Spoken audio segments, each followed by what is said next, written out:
Hello friends. This is Fiction Quest.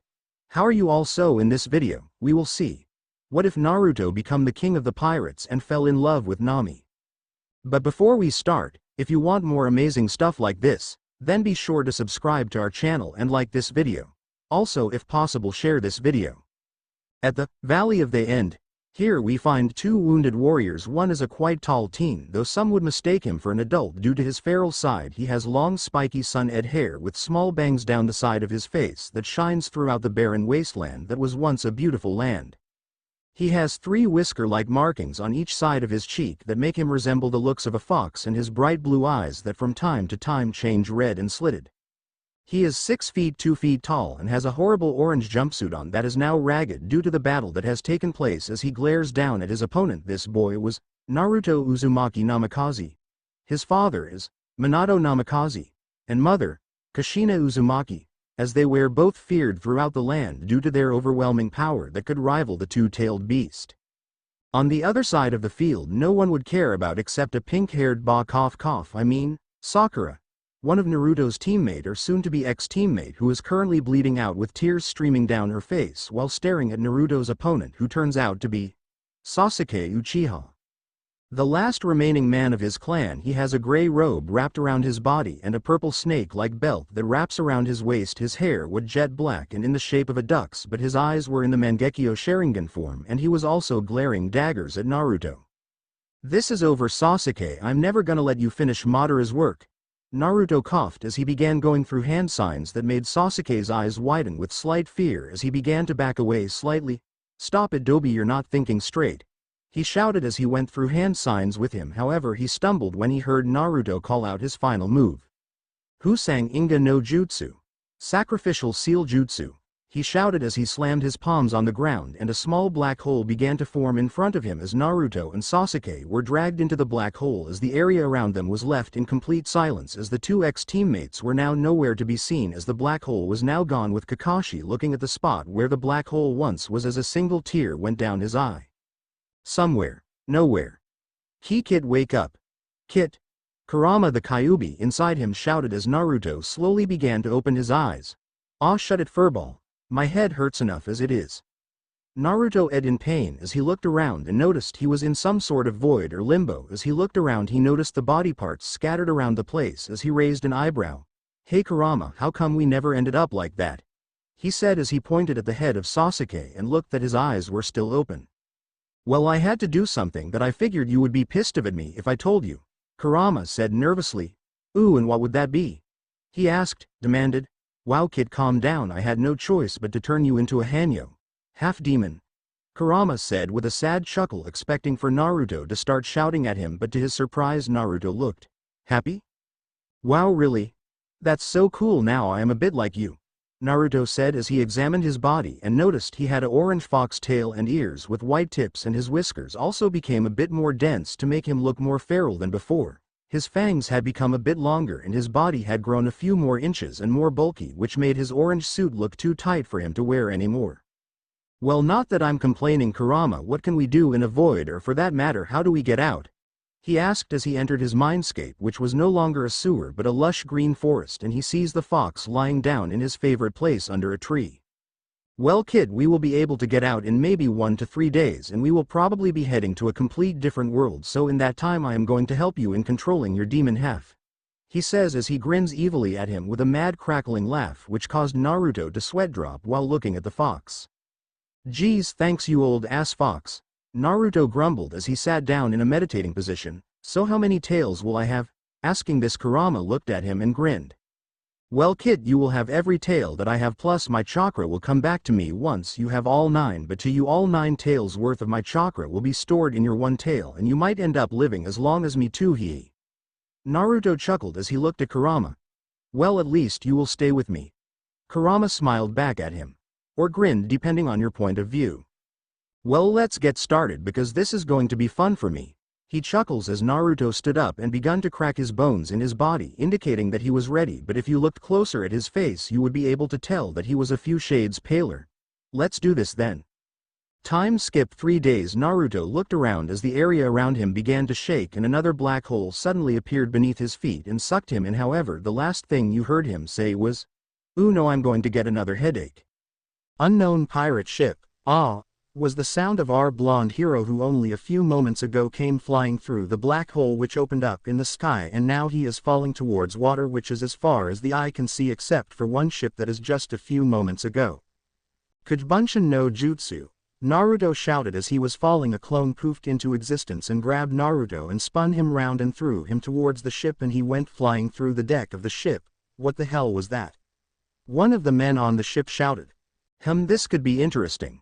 A man with 3 scars down his left eye, a black cape around his body and red hair said as he looked down in the hole with a smirk and raised eyebrow as he got up and began to walk towards the big hole in his ship. As he was walking towards the hole, he heard a groaning sound and saw bits of planks being thrown out of the hole as they seen a young adult rubbing the back of his head. As I slowly stood up to reveal his face to the people of the ship. Damn the hurt, he said as he rubbed the back of his head until he realized where he was and looked up at the red-haired man and chuckled a bit. Sorry about that, he said as he got out from the hole in his ship. That was until he heard the whole crew burst out in laughter and looked over to the guy in red hair again. What? He shouted, and then the red-haired man rubbed his eyes a bit from laughing. Oh, you're not normal, kid, he said and chuckled a bit as Naruto's eyebrow twitched slightly at being called a kid. So? He asked as he cracked his back. That made some of the other crew members cringe at, hey, what's your name, kid? He asked. That was until Naruto narrowed his eyes at him a bit and sighed and went into his mindscape for a moment. Hey Kerr, can we trust him? He asked as he looked at his soon-to-be lifetime friend who was currently rubbing a claw under his chin. Yeah, you can trust him, kid. I don't sense any evil or ill intent coming from this man, though it kind of peeves me off that he has red hair.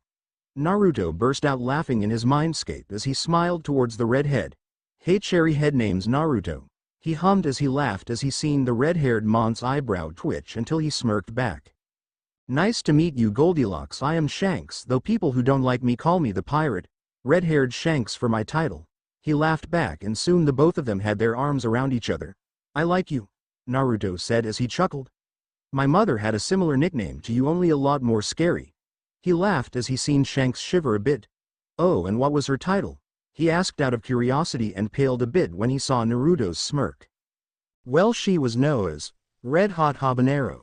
To her allies or friends and to her enemies she was known as the Red Death. Naruto laughed more as he seen most of Shanks' crew shiver, and then he pointed towards Shanks. Hey, by the way, since you're a pirate, does that mean you are good or bad?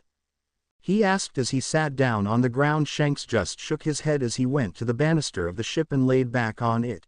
Depends on what you mean, kid. There are 2 kinds of pirates, and if I'm guessing the one you're thinking of is the ones that pillage villages, kill and rape families and all that other stuff. He asked as all he got from Naruto was a nod. Well, we are the other kind, the kind that lurk the seas out of freedom and adventure, and mainly for the sole purpose of wanting to become the king of the pirates. He was going to continue until a sea king appeared from out of the water and about to attack the ship, but wasn't able to as Shanks' arm turned black and shiny as he flashed towards the creature and punched it in the cheek, sending it flying across the sea.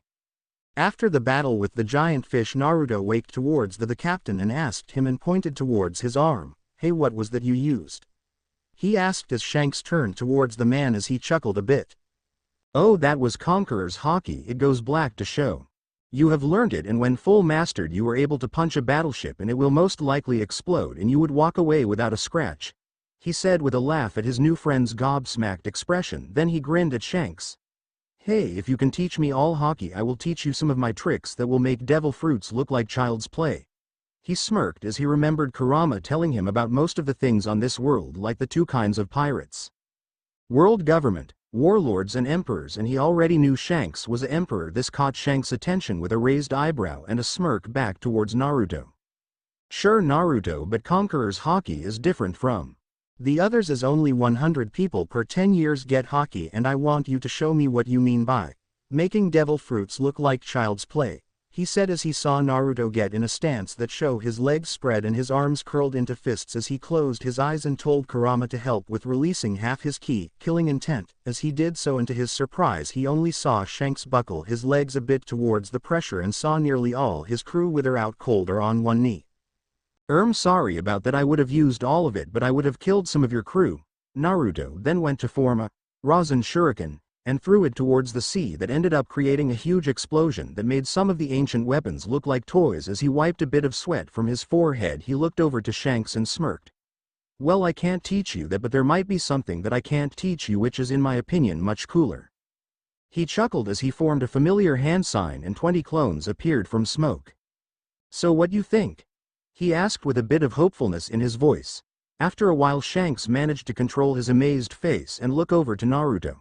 There is definitely a high possibility that you will be able to learn Haki within 3 to 4 years, but look on the bright side, we will party like no other crew has before. He shouted with pride in his words, which made Naruto sweat drop but smile. Sure, I'd love to. That was until Shanks blinked a bit and looked at Naruto. Hey, do you have anything planned after the 3 or 4 years training? He asked with a raised eyebrow. Naruto looked over to him with a smile and said a simple, nope. As he laughed as Shanks and his crew face vaulted, and after he regained his composure he looked at Naruto seriously, which Naruto noticed and turned serious also. I want you to join a kid which I would treat like my own, but us pirates all have to go our separate ways if we live on the sea, he said with a sad smile as I thought about a certain green-haired barmaid. Anyway, I want you to look for a kid by the name of Luffy, and after the training I want you to join his crew, and besides, he pulled out 2 posters. One was of Nami the cat burglar and Nico Robin the demon child, as he suddenly heard something he would never want or expect to hear. He heard Kurama in his mindscape get blown back by a nosebleed, so Naruto only muttered one word. Arrow Fox. He laughed as he suddenly went through some hand signs to perform a complex summoning jutsu, and in a red poof of smoke there lay a red-orange fox on his back with blood running down his nose. Well, since the fox seems to like them and I'm going to stay here for a long time, might as well tell you my story.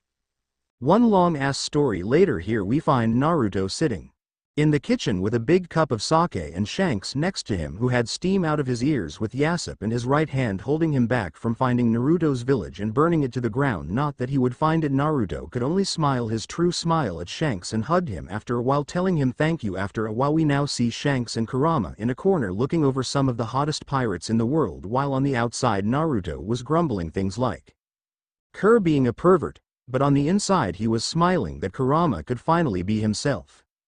Even if it was a huge pervert, as Naruto looked and seen Yasop walking towards him as Naruto gave him a friendly wave.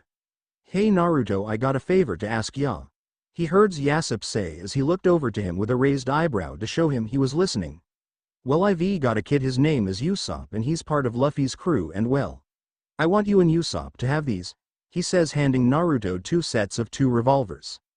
One set has your name inscribed and the other has Usopp's. I want you to give him this too. He hands Naruto 18 letters. That's for all his birthdays. Naruto laughs a bit but nods and looks over to Shanks. His eye begins to twitch again as he sees him and Kurama out cold on the deck with blood running down their noses and wanted posters scattered over their body. Damn it, you two, get a hold of yourselves, you pervs. Naruto shouts with a big sweat drop as he waves off Yasop. Sure, I'll give him these, just remind me when I leave because I am gonna be here a long time. He chuckles as he turns his attention back towards the captain, who is currently rubbing the blood off his nose. Hey Shanks, do you know if we will be heading to any island anytime soon? He asks as Shanks looks over to Naruto and nods. Yes, we will be heading to Alabasta soon, and you might even see Luffy and get to know your soon-to-be captain, but you have to finish your training first. Shanks laughs as he begins walking towards the captain's quarters. Naruto turns towards the front of the ships and looks into the distance of the never-ending sea of blue, which in his opinion was beautiful. He then sat in a meditating position as he enters his mindscape to see Kurama, who had went back into his mindscape when he passed out due to blood loss. Hey Kerr, so this is gonna be a new adventure for the both of us, huh? He asks as he opens a mental link with Kurama, who was still looking at the posters and then looked over to Naruto with a smile. Yup, me and you can finally act how we have always wanted to, without me having an Uchiha on my ass and without the villagers on your ass. This is going to be a much more fun life for the both of us, so we might as well make the most of it since we are going to live forever. Kurama laughs as he goes back to looking at the posters that was until Naruto took the posters that caught his eye earlier. The first was Nami. She has bright orange hair that flows down to her waist, light skin, and a cute face that would make any model jealous of, and in the poster you could only see she was wearing a bikini which showed of her impressive bust that made Naruto have a small nosebleed and mentally curse Kurama and Jiraiya for infecting him with their pervert natures as he leaves his mindscape and lies back against the deck and stares at the clouds, which caused a certain ninja to sneeze as he gave of a happy sigh. A new journey, huh? This is going to be interesting.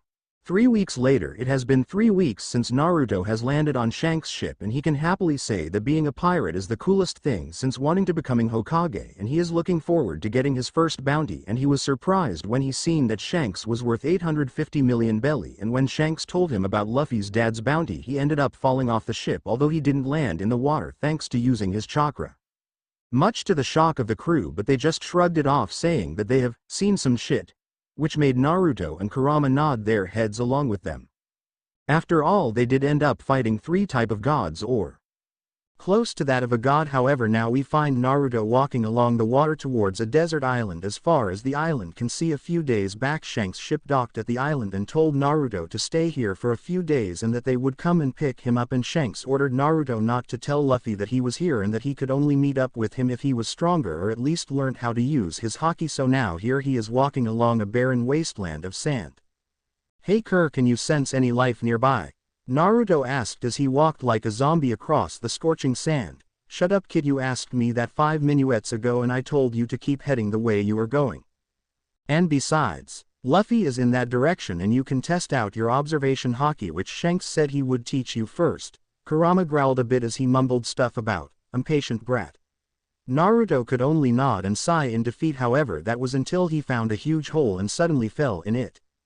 "Ah!" Naruto screamed as he fell down the dark hole, which seemed to go on for a while until he came flying down into a large room that would remind most people of the Egyptians, and the candles suddenly lit around him. However, these were not ordinary candles, these were mysterious candles because the flames were blue and had black tinges in them, which end up drawing Naruto in, and for some reason he was sure he could hear Kurama, her.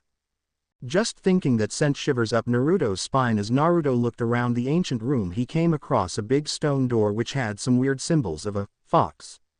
He thought, "Hey Kerr, you know anything about this?"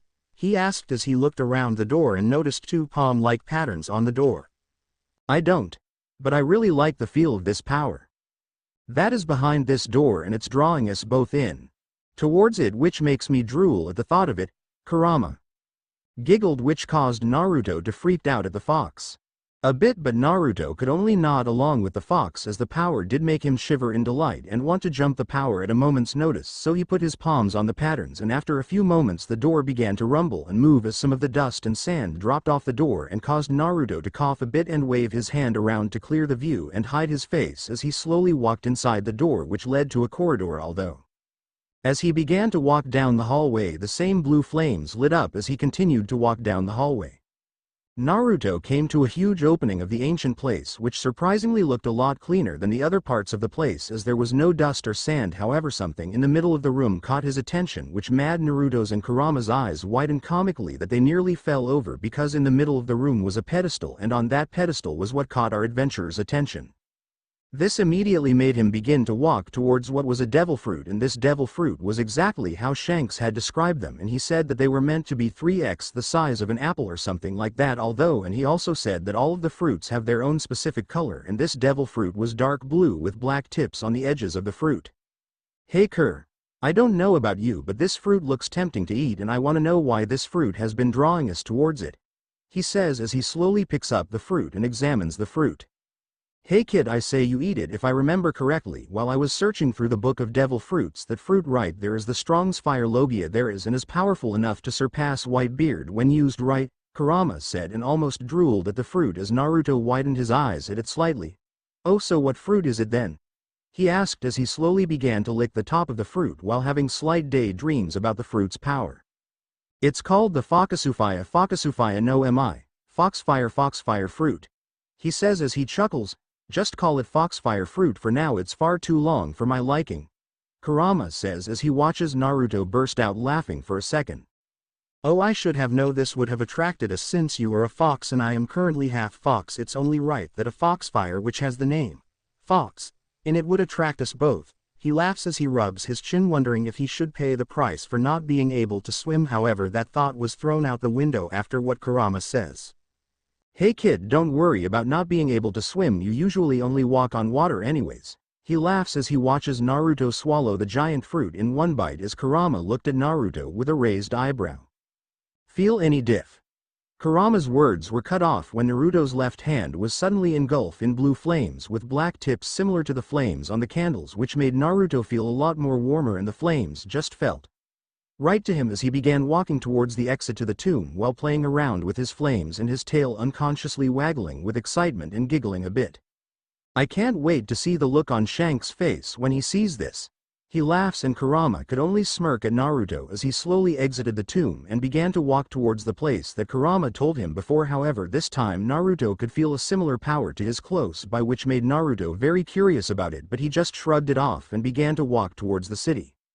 Here we find Naruto walking towards the city of Alabasta with his new attire. Well, he would be wearing a plain shirt, but before he got the fruit he got rid of it, and now he is wearing a black cape similar to Shanks. However, Naruto's cape has blue flames at the bottom, and he's also wearing dark blue shorts with a dark orange satchel over his shoulder and a blue-black holster that holds his revolvers and another slot in case he ever decides that he wants a sword and some combat boots. If you can probably guess, Naruto is still playing around with his devil fruit powers and at the moment only thought of one move to use with it, and is now currently staring at the flames in his hand as he walks along the hot sand as he lets out a content sigh. Oh, I am so glad my devil fruit powers stop me from feeling heat and fire, he says as looks forward to what looks to be the kingdom of Alabasta. Finally, he shouts as he runs off towards the city, leaving a trail of blue flames in his way. Wow, I feel like Sonic. He laughs as he notices the blue flames behind him, although as he continues to run he notices a woman with black hair in the distance that caught Naruto's attention, and he begins to walk towards her with his hands behind his head in a carefree attitude. As he walked towards the woman his eyes widened slightly as he reached for his satchel and pulled out some posters and read over it. Nico Robin, Demon Child, 80 million. Over with Robin. She is currently looking at the markings on the side of a destroyed structure, and to Naruto's surprise it's the same markings as the ones he's seen in the tomb. As "Hey," Robin heard someone say, and she tensed slightly as she turned around and came face to face with our blonde sage. "Hey," she said as she had her arms crossed to show she was in her stance. "Trace Fluer," she shouts as 3 arms suddenly sprout around Naruto and hold him from moving. However, Naruto did not even flinch. The only course of action he showed was a raised eyebrow. "What do you want?" she asks as she holds him in position, though Naruto just sighs.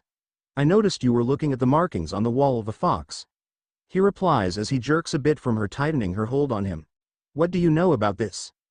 she says. "Oh, just a certain devil fruit."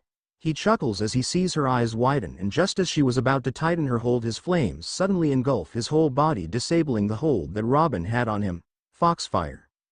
She gasps as she calms down due to the warm aura the flames emit. "Yeah, if you're looking for the fruit you're a bit late since the fruit chose me," he said as he lit one of his fingers on fire. "By the way, do you know where the straw hats are?"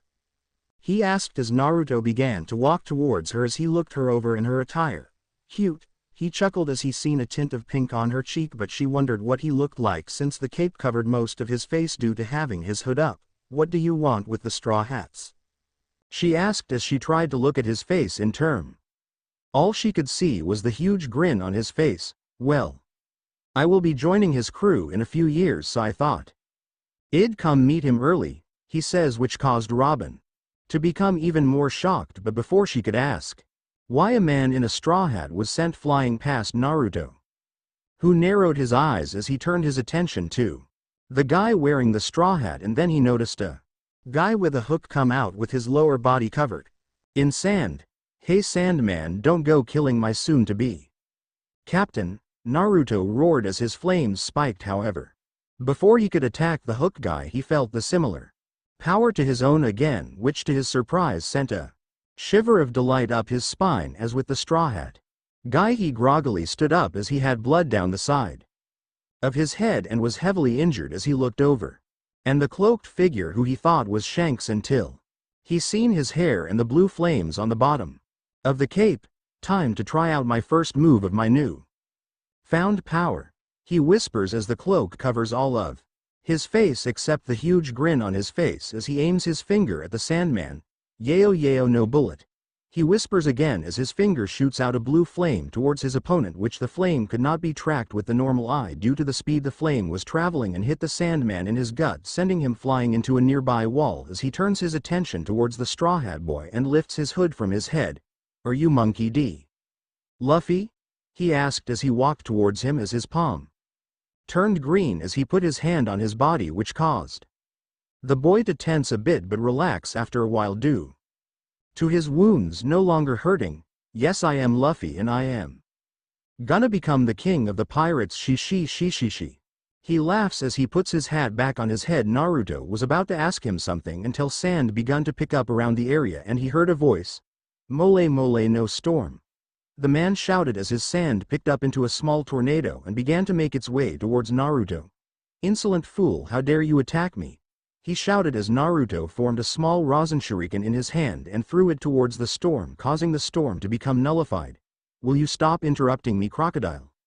Naruto shouted as he shot hundreds of Foxfire bullets towards the now named crocodile. As he was doing so, he didn't notice a man with a cowboy-like hat come out into the opening with his eyes. Naruto with a huge grin on his face as crocodile shot off towards Naruto, surprising him a bit as he punched him in the cheek, sending him back a few feet. As he regained his composure, he felt the same power as before and turned towards the guy wearing the cowboy hat. Ace. He heard Luffy shout as he returned the smirk towards Ace and began to walk towards him while wiping the blood of his lip as Ace began to do the same. As they came face to face, they locked arms with each other and orange and blue flames suddenly started to flash between the two, sending a shockwave to anyone who came near them, which is what Crocodile was trying to do until he was blasted back. Inside the flames you can see Naruto and Ace still looking at each other and grinning like madmen. I knew I felt a familiar power close by, they said in unison. Hey, so you're Luffy's brother with the Mir no mi fruit? Naruto said as he got an idea as he noticed the flames seemed to fuse into a purple flame with an orange tint. Hey, how about we try something? Naruto said as Ace also noticed the flames and already knew what Naruto was going to ask, as they both aimed their arms in the direction of Crocodile, who was currently sweating bullets, as they both shouted, Yo Mir no beam. They both shouted as a huge orange-tinted purple beam shot out from their palms and the beam covered Crocodile as he screamed in pain, as Naruto and Ace were left sweating a bit due to never using a fusion devil fruit attack. As they looked towards the now unconscious Crocodile S, he gave Ace a fist bump. Name's Naruto.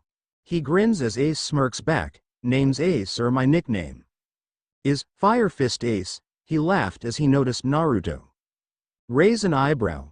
Yeah, don't tell Luffy, but Shanks told me about you, Sabo and Luffy. He chuckled as he noticed Ace choke a bit.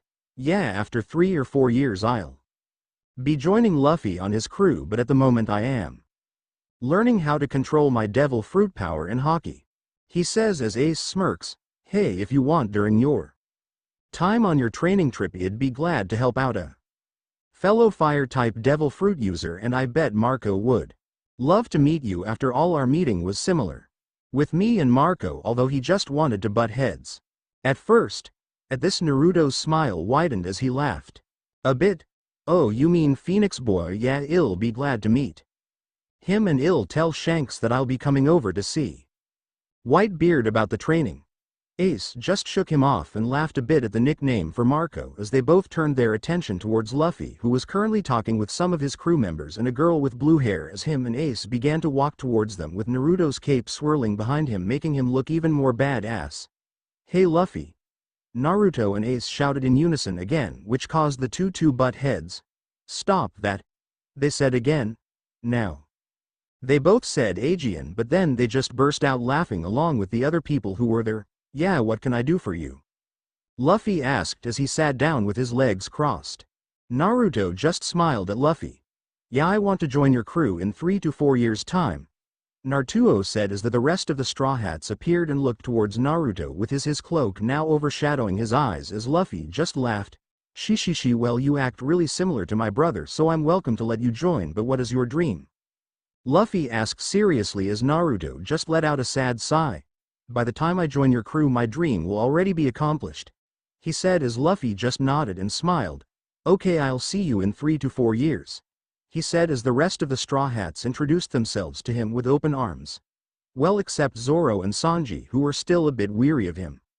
Alabasta Kingdom. The feast. Naruto is currently sitting in one of the seats in the royal feast chamber as he scoffs down bowl after bowl of ramen as fast as Luffy can eat meat, which surprised Luffy and the crew, although Luffy was too busy eating. Naruto and Luffy both lay back in their chairs, patting their bloated bellies with a content sigh. Then Naruto immediately remembered something and looked over towards Usopp, who looked the split and double of his father, who was currently eating, or at least trying to do, to Luffy stealing all the food. Naruto waved at him to come over. As Usopp noticed Naruto waving at him, he was skeptical at first but walked towards him nonetheless, and Naruto whispered in his ear, "Hey, are Usopp's kid?"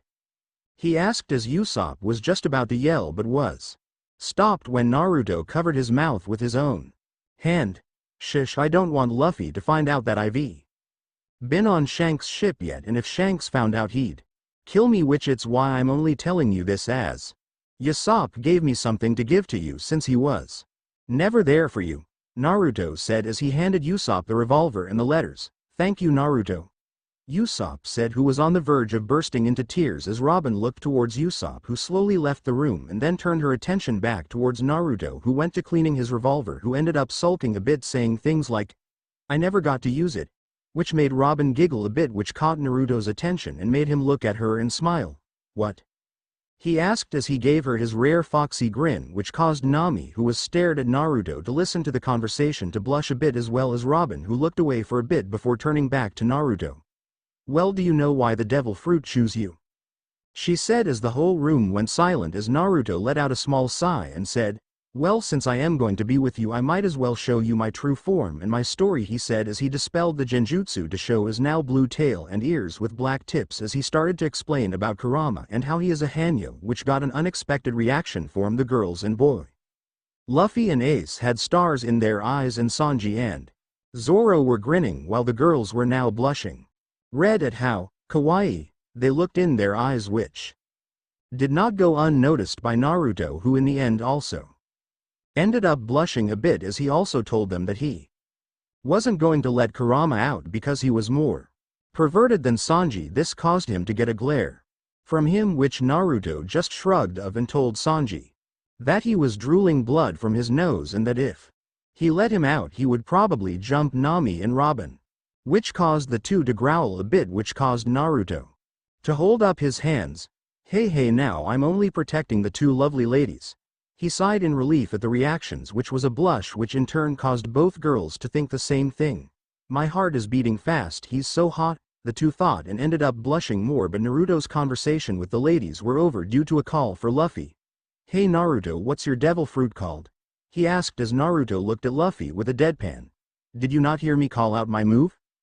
"Well, in any case, it's Foxfire. It's apparently the strongest fire Logia, but I'm not one to judge since mine and Ace's fusion attack was awesome," he said with pride in his voice as Ace nodded along with him, who pumped out his chest as the two males began to laugh again with their arms around each other's shoulders, saying stuff like, "Fire is the best," and other things related to fire, as Naruto's Den Den Mushi began to ring. Hee guys, this might be my teacher, so I'm gonna have to take it privately, especially not in front of Luffy," he said as he walked out the door and put a firewall up and a privacy barrier and lifted the Den Den Mushi out of his pocket. Clank. "Hey, what's up, Shanks?" he asked as the Den Den Mushi that looked like Shanks began to talk. "Naruto, we're back from our trip and we are waiting for you, but you better hurry cause we got the Marines on our ass," he said as Naruto just smiled. "Sure, just let me say bye to the Straw Hats and I can definitely say the girls are much hotter than what they look like on the poster," he teased as you could hear Shanks begin to splutter innocent words, which caused Naruto to laugh more as he just smirked. "Oh, and I've got a surprise to show you when I get back that I know is gonna be the funniest thing for me," Naruto said as he finished up the call with his teacher. He walked back in, disabling the fire and seal. "Well guys, I'm gonna have to go now since my teacher has had a run-in with the Navi and I need to get back, so I'll see you in a few years, okay, bye," he said with one last foxy grin and winked towards the girls as he stepped away, leaving blue flames and a star-eyed Luffy, Usopp and Ace, and a blushing Nami, Robin and Vivi.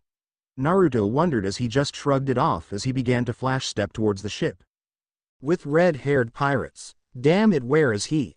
Shanks shouts as he activated his Haki to his sword and swung his sword. Bulgoon Sarbyog. Red Dawn, Shanks shouted as he slashed his sword downwards and a bright red beam slash cut one of the battleships in half. Just then a blue flame morphed into Naruto, who was now on one knee sweating a bit. I'm here now, go. Naruto shouted as Shanks began to give out orders, but he was wondering about the blue flames he just seen. He reminded himself to ask later, but right now he was too focused on getting away from the Marines. He thought as Naruto summoned some clones to help Shanks' crew move the ship as Usopp pulled out his rifle. Tula Peul Nalkalun Chong. Triple sharp shoot. He shouted as 3 cannonballs that were going to hit the back of the ship suddenly exploded mid-air. The ship then began to move at a fast pace as Naruto lied back against the mass. Oh, this is gonna be a long chase. He sighed as he summoned Kurama. Go have some fun. He muttered as over the next few hours Kurama was in his full fox form demolishing the other battleships like a child's toy.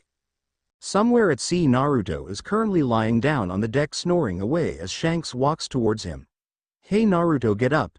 He shouts as he kicks him in the side of the hip, walking him up and head-butting Shanks right in his family jewels, causing Shanks' eyes to roll in the back of his head and let out a girly scream. Oops, sorry Shanks. He laughs as Shanks' crew laugh along with him as they see their captain curl into a ball holding his privates. After Shanks recovered from his injury, he looks at Naruto and asks, what was with those blue flames earlier? I've never seen you use them before. He asked as he noticed Naruto grin back at him, which for some reason made Shanks nervous. Oh, that it was just my new devil fruit that has the ability to surpass Whitebeard. He says casually as he notices Shanks' eyes go wide as he looks at Naruto with a shocked expression. What fruit? He asked while his jaw was now on the floor as he notices Naruto's grin widen that to the size of a fox's. Foxfire. He says as he notices that Shanks can't take that shock anymore as he falls back unconscious, as well as some of the people who were listening to faint as well, which caused Naruto to laugh as he began to walk towards Usopp. Hey Usopp, I delivered your letters and present as I can happily say you brought him to tears of joy, and he said he was happy that you still cared for him even though you're a pirate. He laughs as he notices Usopp begins to cry comically while rubbing his eyes, saying stuff like, warriors don't cry. Which only made him laugh more as when Usopp was crying of joy he said the same thing. Naruto then turned around as he notices that Shanks called his name. It's time to start your training, he said as Naruto then looked away for a second then back at Shanks. Hey, do you think you could train me for 2.5 years on my Haki and let the Whitebeard pirates help me with my devil fruit? He asked as Shanks' eyes widened again as Naruto explained that he met Ace and he said he would help him with it, which caused Shanks to smile a bit and nod at his request. Time skip 2.5 years later. Here we find Naruto sitting on the mast of the red-haired pirate's ship wearing the same attire as before, looking over. However, this time he had a sword holstered the sea as he notices the seagull newspaper deliverer thing drop a newspaper in front of him, which he opened and yawned as he began to look through the paper. However, his eyes widened on what was on the front page. What the hell is this? Naruto shouted as he dropped down from the mast and began to walk towards the captain's quarters, as everyone who got close to Naruto were surprised by what happened to Naruto and wondered what was on the newspaper that made him this shocked and mad. But what shocked them even more was when he kicked the door down to Shanks' room. Shanks, we have a big problem, Naruto shouted as he threw the paper towards Shanks, who was currently behind his desk, and hid the posters under his desk and caught the paper and began skimming through the paper as his eyes wide and as big as Naruto's and begun to leak his Haki, in which didn't seem to faze Naruto anymore as they both walked outside and he looked towards Naruto. Hey Naruto, I want you to go ahead of us using your flash step and get there as fast as you can, he ordered as Naruto just nodded and disappeared in blue flames. As soon as Naruto was gone, Shanks began shouting orders. Set a course for Marineford, he shouted. I hope you two brats are okay, he thought as his crew got to work. Naruto can be seen flash stepping across the ocean at high speed, just high enough to avoid being weakened by the water. Naruto currently has an emotionless face on the outside, but in his mindscape he is a nervous wreck. Damn it, damn it, damn it, damn it, Naruto shouted as he was pacing in circles as Kurama just let out irritated sign due to not being able to get any sleep or perv on the posters. Will you stop shouting and pacing and let me go to sleep? Kurama roared as he rubbed some of the sleep out of his eyes. What on earth is the matter with you? He shouted as he noticed that Naruto only acts panicked due to heavy circumstances, and Kurama was slightly worried about that. Well, why don't you search my memories and see why I am panicking? Naruto shouted as he punched a nearby tree due to Naruto's mindscape looking a lot more pleasant, and over the years he was able to learn how to shape his mindscape to his own will. Kurama closed his eyes and began to scramble through Naruto's memories only a few moments ago, which when he found what he was looking for, his red slit eyes suddenly widened as he let out a low growl. Naruto, you better let me out when we get there, he roared as Naruto let out a dark chuckle. Don't worry, Kur, I'll let you out. You can count on it, he laughed as he left his mindscape. Naruto looked back to see if he could still see Shanks' ship, however he ended up leaving him for dust as he looked around through while flash stepping. He could only see water as far as the eye could see. Hey Kur, can you pick up Ace's life signature anywhere? He asked as Kurama closed his eyes and began to concentrate. Keep heading the way you were going and you should see an island in a few hours or so, Kurama said as he lied down so H could get as much sleep as possible before Naruto reaches Marineford. At Marineford, Ace is currently on his knees at the execution stone of Marineford. He is badly injured and he no longer has his hat with sea prison stone handcuffs around his back and legs. His eyes are also being shadowed by his hair as he witnesses the three Mobi's come onto shore. However, one was larger than the other two, indicating it was the flagship, and also because Whitebeard was at the front of the ship with his big polearm in his grasp. Go and save that brat. Newgate roared as he slammed the hilt of his weapon on the deck of the ship, creating a huge shockwave as his crew roared along with him and charged towards the Marines. Ace, Luffy roared as he was standing next to Whitebeard in his gear second form. He then shot of the ship and joined in with Whitebeard's crew on the assault. Gomu Gomu no Jet Gatling, he shouted as he began to fire fist after fist at the opposing force, sending the Marines hurling back. Marco then landed next to him. The whole of Marco's left hand was suddenly engulfed in blue flames like Naruto's, only a little brighter, and instead of black tips his had yellow. Marco was about the same size as Ace. He had short shaggy blonde hair like Naruto's, only a little darker. He had a purple vest on that was unzipped to show of his muscular body and a pair of long dark blue pants. He also had a tattoo of the Whitebeard insignia on his chest. Hey kid, you're being too reckless, Marco growled as he turned into that of a blue and yellow phoenix and flew up into the sky while leaving a trail of flames over the Marines. But suddenly a tall man appeared in front of him wearing a horrible white and yellow striped suit with sunglasses on. Ooh Marco, the phoenix, I am going to have to take you in even though it's scary, the man said as Marco shot up towards him. Kizaru, he roared. Light sword, Kizaru said as a long blade energied from his hand as their attacks collided with Kizaru being on the defensive. Meanwhile, Luffy was currently running towards the tower while using every move he can think of to get past the Marines that are standing in his way. Out of my way, he shouted. Gomu Gomu no whip, Luffy shouted again as he stretched his foot out and wiped out more Marines. This continued on for hours with no side prevailing. However, both sides counted heavy losses. Luffy has been surrounded and the execution is about to take place as all eyes were now on the emotionless Ace. The two swords slashed down until Luffy shouted, Ace. Then time seemed to stop as all of the weak-minded Marines around him and the executioners suddenly dropped to the floor as Whitebeard smirked and raised an eyebrow. Gruaguraguragura, that brat is an interesting one. Whitebeard laughed as he clenched his fist and slammed his fist into the air as white cracks began to form in the air where Whitebeard's fist is, and suddenly the ground on Marineford began to shake and huge cracks appear on the landscape. Monkey D. Garp suddenly appeared in front of Luffy.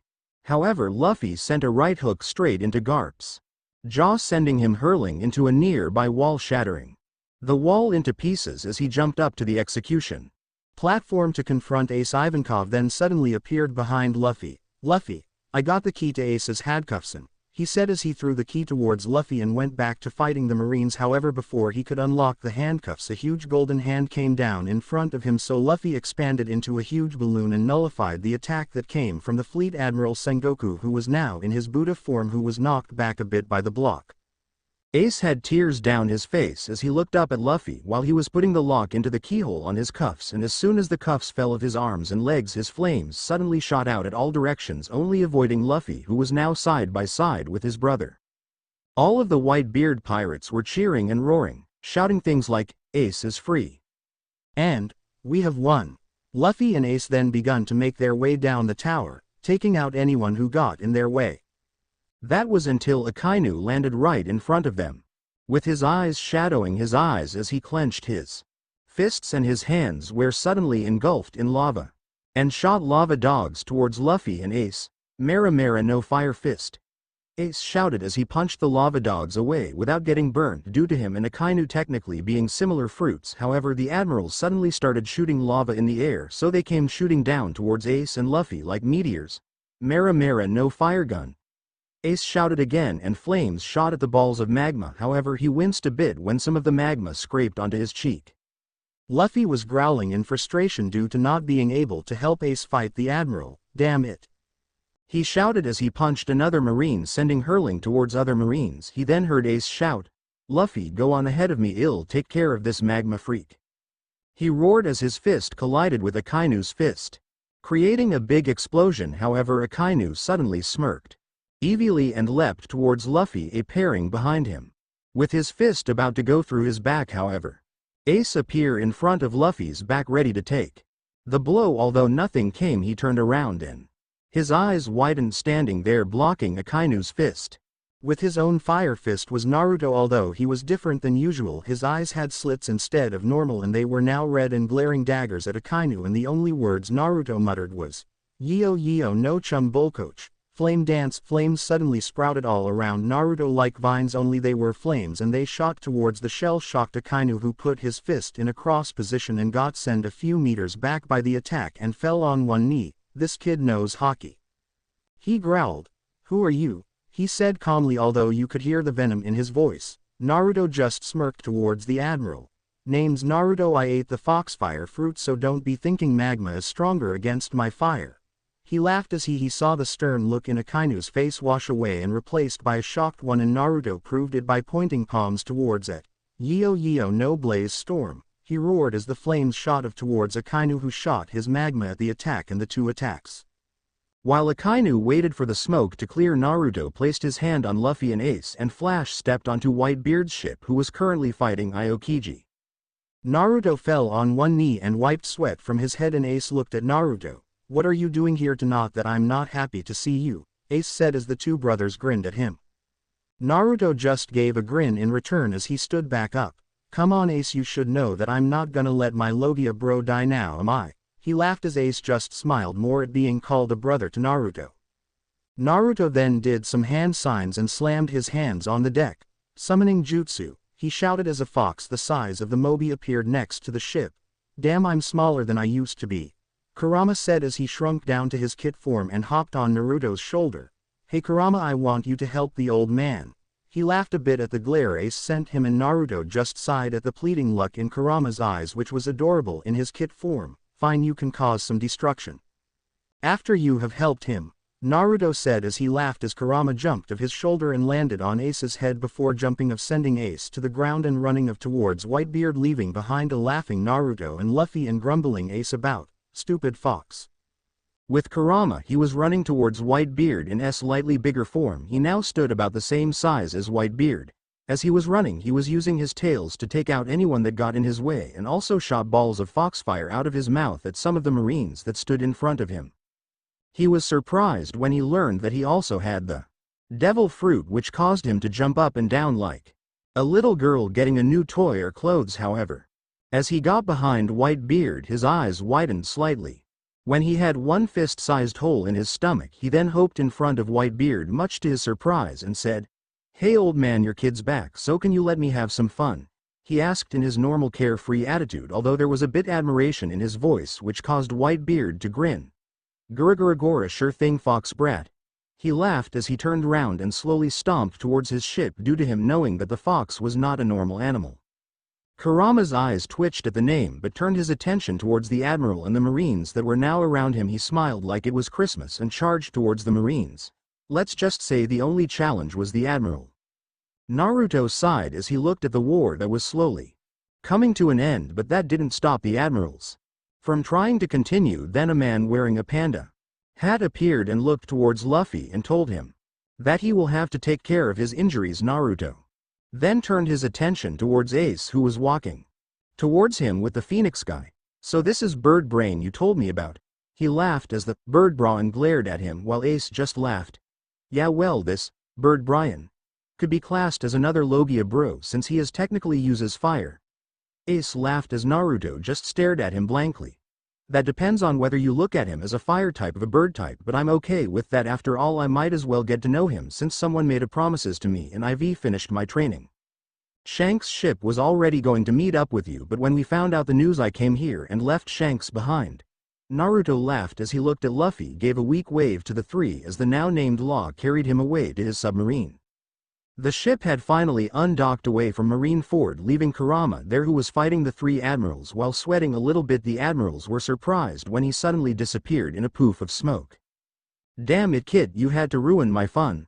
Naruto heard Kurama roar and he just laughed and cut his mental link with him for a bit so he can give him time to cool off. As Naruto looked over to the island again, ASD saw Shanks save some pink-haired kid and blocked Akainu's magma punch with his sword. Naruto smiled when Shanks gave him a sea prison sword exactly like it, although he had a hard time avoiding his own blade from weakening himself, such as cleaning it or just accidentally touching the blade instead of the hilt. Naruto's thoughts were stopped when he noticed that he had every kind of weapon aimed towards him, making him sweat drop a bit. What? Naruto shouted as he held up his hands. Who are you? Asked one of Whitebeard's crew. I am Ace and Luffy's bro, you idiot. He shouted as the crew cleared away as Whitebeard slowly walked towards him, making him slightly nervous. Not that he would show it. So Ace has 4 brothers. What's your name, brat? Whitebeard asked in his rough voice as he looked down at Naruto. Naruto just grinned at him. Naruto. Uzumaki, but people probably know me as the Foxfire. Sage. He said as Whitebeard let out a loud laugh as he looked back down at Naruto. Yeah, I do, brat, you're the one with the 330 million bounty for killing a Nobel. He said as his laugh died down and all of his crew were wide-eyed towards Naruto while he just smirked, remembering his time at Grove 42 at the entrance to Fishman Island, as he had killed one for ordering Naruto to become his slave bodyguard, which caused Naruto's blood to boil and well kill him, and he had to take on Aokiji for killing him. Yup, but I got a favor to ask since Ace made a promise to me. He said seriously, which caused Whitebeard to raise an eyebrow towards Ace and Naruto.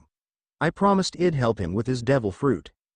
After all, we do sort of have the same fruit. He laughed as Whitebeard just growled a bit, but before he could answer, Naruto interrupted. I won't be trained. Yet I gotta look after Luffy for a bit, so I'll be jumping on board Law's sub, and in a few months after your crew and ship have all been repaired I'll return. Naruto assured, which caused Whitebeard to give him a grateful nod as Naruto waved bye to the crew and gave a flaming fist bump with Ace causing the flames to go purple, which made Whitebeard's eyes widen slightly as Naruto disappeared in a blue flash. Those two are able to fuse their devil fruits. That's a frightening ability, Whitebeard thought to himself as he started giving out orders to his crew. Naruto appeared inside the submarine, much to the surprise of everyone on it, who all suddenly got in a defensive stance. Relax, I'm Luffy's bro, don't go killing me now, he said as some of the crew relaxed until one of Law's crew member came up to him. How did you get here? We are already submerged, he asked as Naruto just smiled. Teleport or flash step? He grinned. The crew looked at him shocked until Law came out of the operation room. He is stable, but we will need to stop to an island to get more medical supplies, he said as he looked at Naruto. Who are you? He asked with a calm voice. Naruto just smirked. Naruto Uzumaki, he said, which caused Law to stumble a bit. Foxfire Sage? He asked as Naruto nodded. Yup, I am gonna stay with Luffy a while until he gets fixed up, then I gotta go and get back to Whitebeard's crew, he said as he lied against the wall of the submarine, and Law just shrugged. Fine with me as long as you don't cause trouble, he said as Naruto then looked at Law. Which island we going to? He asked as Law just waved at him without turning round. Amazon Lily. Naruto is currently sitting in one of the seats on Law's sub, hunched over with his hands wrapped around his stomach, making wheezing sounds. I think I am gonna be sick, he says as he turns green and holds his hand over his mouth, trying to find some way to settle his stomach inside his mindscape. Kurama wasn't coping too well with her. He was currently on his back with his tongue out his mouth, and his fur was a paler gray color. Please, how long do we have to stay on this swimming death trap? Kurama cried, anime tears. All Naruto could do was nod along with him.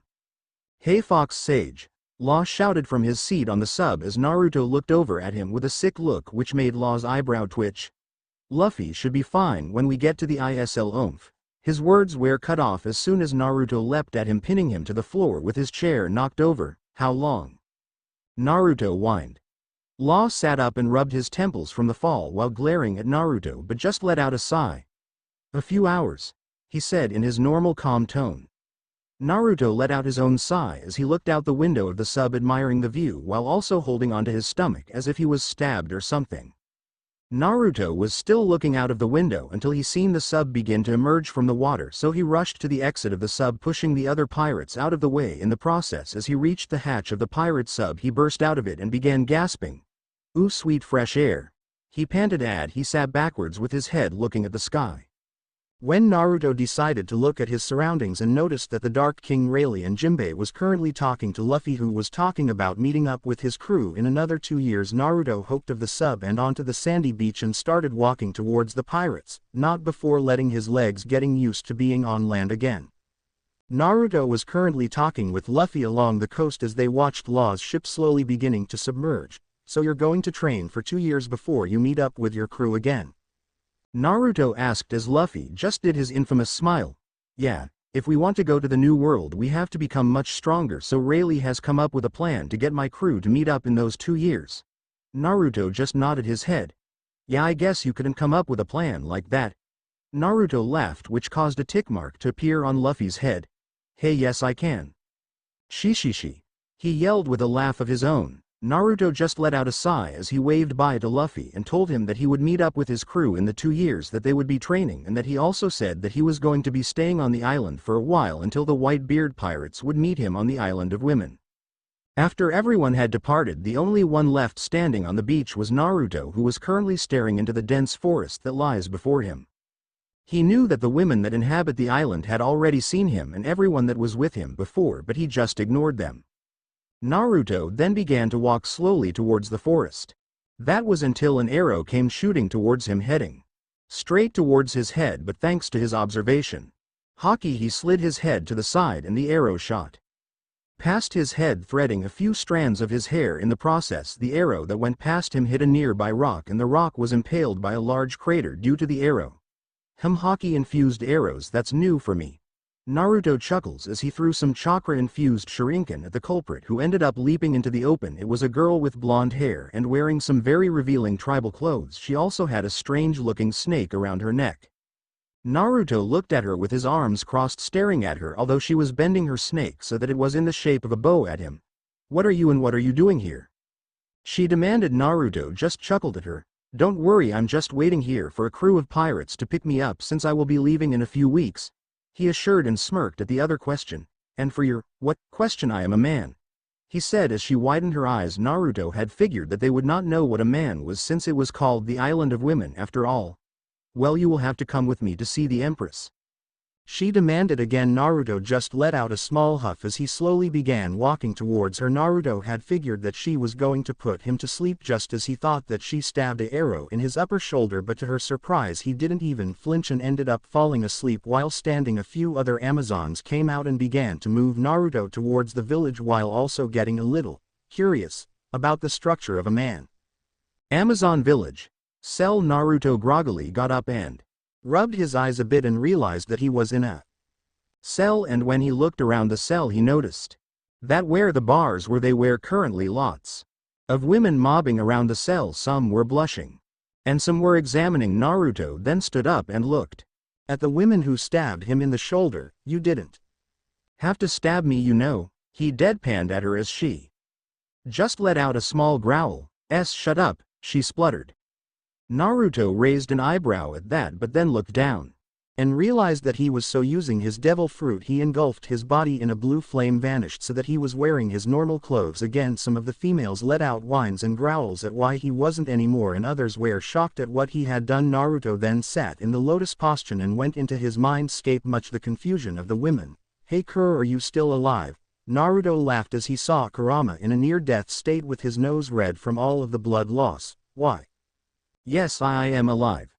Barely, Kurama panted as he sat up again like he was never in a near-death state. "So what can I do for you?" Naruto smirked at that. "Hey Kur, how would you like to come out?" Naruto asked his perverted partner, almost laughing at the shocked look on Kurama's face. Then outside the mindscape, Naruto began going through some hand signs that confused the women watching him. All the More after he finished the hand seals he shouted, summoning jutsu. Then there was a poof of smoke and there stood in his kit form Kurama, which not so surprisingly caused most of the girls to squeal and just want to cuddle him. And while the girls were detracted with Kurama, who was currently in heaven, realized what Naruto had done, he cursed and thanked him for that. Yo no bullet, Naruto whispered and began shooting the wall so that the holes made the outline of a door. He then kicked it down and made way for his escape. Little did he know the wall he shot down leads to the arena. Amazon Village. Arena. Naruto sighed as he slowly walked down a long corridor. However, as he seen a light at the end, he noticed a big sign on the wall that read, Arena. Naruto could only curse at his bad luck, although as he began walking again he heard someone shouting something familiar. Gomu no rocket. Naruto heard as he came to an opening, and when he did, to his surprise, he seen Luffy fighting two snake ladies.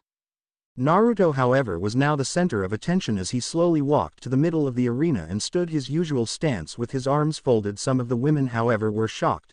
Hey! How did you get out? The blonde girl that stabbed him from before said as she left him there to go watch what was going on at the arena. Luffy stopped his attack and turned round and noticed Naruto standing a few yards away from him. Naruto, what are you doing here? Luffy shouted. However, Naruto was currently feeling like he was being glared at like in Konoha, which caused his eyes overshadow and unintentionally let loose his ki, which also caused nearly everyone to be sick except for Luffy. As Naruto managed to avoid aiming it at him, Naruto's eyes became blue with dark red slits and flames went from his fingers up to his shoulders, and finally his blonde hair then had blue and black tips in them. Although before he could lose control, he managed to calm himself down when Kurama jumped on his shoulder. You okay, Kit? I came as soon as I sensed you leaking killing intent. Naruto could only drop down on one knee and pant a bit. Why yeah. Just. Those glares gave me bad memories. What was that? It felt like I was going to turn into a wild animal. Naruto thought and shuddered a bit at that. However, he nearly lost control when he seen the glare the woman who was sitting in a throne was giving him. Instead, he just let out a sad sigh and regained his composure and went back to his usual self. Sorry about that, everyone. He laughed as he turned serious again. Hey Luffy, I should be asking you the same thing. You should have left with Rayleigh, he shouted with a tick mark. Luffy wasn't able to answer as one of the lizards shot towards Naruto with her large claws extended. Die! She shouted as she slashed towards him, that sent him back a few feet as he had his arms crossed in a blocking position. Yo no shotgun. Naruto shouted as he raised his hands and spread his fingers, causing lots of small flames to shoot out of them and hit the lizard women, hurling back and hit into the near wall, causing a small explosion. Naruto then walked towards Luffy while the two sisters were currently gritting their teeth. You were saying? He chuckled at his soon-to-be captain. Yeah, she old man Rayleigh said he was going away to meet someone, and when he has done so he left me at Amazon Lily while he is gone and he won't be back for a week. At hearing this, Naruto could only smirk and put one of his arms around Luffy's shoulder. Well, looks like we are going to be spending some time together since I will be here for a week too. He laughed as Luffy laughed along with him. However, the Empress suddenly broke the silence by standing up, which caused Naruto to look up at her with a raised eyebrow. Then she put her hands in a heart-shaped pose with her arms stretched out towards Naruto. Mero mellow. She said, and a continuous beam of love hearts shot out towards Naruto and passed through him. After a few seconds, Naruto let out a few blinks and looked at her. Was that supposed to hurt? He asked as he started checking his own body to see if anything was out of the ordinary, and to his shock and humor, Kurama was still on his shoulder, but he was as solid as a rock. Literally, Naruto was about to loose all of his strings until Luffy burst out laughing. And Naruto just gave him the explain look towards him. Luffy wiped a few stray tears away and looked at Naruto. Her devil fruit power is the Mero no Mi, which basically turns anyone who looks at her with dirty thoughts to stone. He laughed, which caused Naruto to roll around on the floor as well. However, the stone-hard Kurama began to glow red, and then there was a poof of smoke, and there, standing good as new, was Kurama, which caused the Empress's eyes to widen and glare daggers at Naruto and the fox. Take them away, however, bring that one with me, she shouted while pointing towards Naruto, much to the shock of the other females and her sisters. So he called back Kurama and nodded towards Luffy and began to follow the guards to where he was going to meet the Empress. Amazon Village. Empress's private chambers. Naruto slowly entered into the Empress's private chambers and began to look around the large queen-like chamber. As he walked further into the large room, he noticed that the Empress was currently sitting on her bed, still glaring towards Naruto, which made him narrow his eyes towards her. He was about to speak, but she beat him to it. "Do you think I am beautiful?" she asked as she flicked her hair like a princess, which caused Naruto's eyes to twitch. What? He stumbled, which caused her to huff. "Do you think I, the Empress of Amazon Lily, is the most beautiful woman you have ever seen?" she asked like she knew the obvious answer to the question, so Naruto took the time to examine the Empress of Amazon Lily. He had to admit that she was definitely beautiful, although she would be a lot more beautiful without the "I am a princess" attitude. She has long, slim legs that she wasn't afraid to show them. She had beautiful round globes for S that looked like they would pop out of her robes at any moment, and her long silky raven black hair that had a shine to it. After he was done, he did have dirty thoughts, but he pushed them to the back of his mind, in which Kurama was currently viewing the dirty images that Naruto had thought up, of which caused him to giggle perversely, so Naruto had to hold a tick mark appearing, so he cut the link with Kurama for a while. Yes, you are very beautiful. However, she smirked at being called beautiful, just as she suspected, although she was shocked at what he said next. "Just from looking at you, I could also tell that you think you are better than everyone else, and you obviously hate men for a reason that pisses me off, because not all men are the same." He growled a bit as he sat down on one of the bedroom chairs, which caused her to glare at him a bit before turning around and unseal her clothes. Much to the shock of Naruto and Kurama, as they were now both holding onto their noses. What are you doing?" Quote. Naruto panicked a bit before he noticed a mark on her back. "I already shown this to Luffy-kun." He said he didn't know what it was.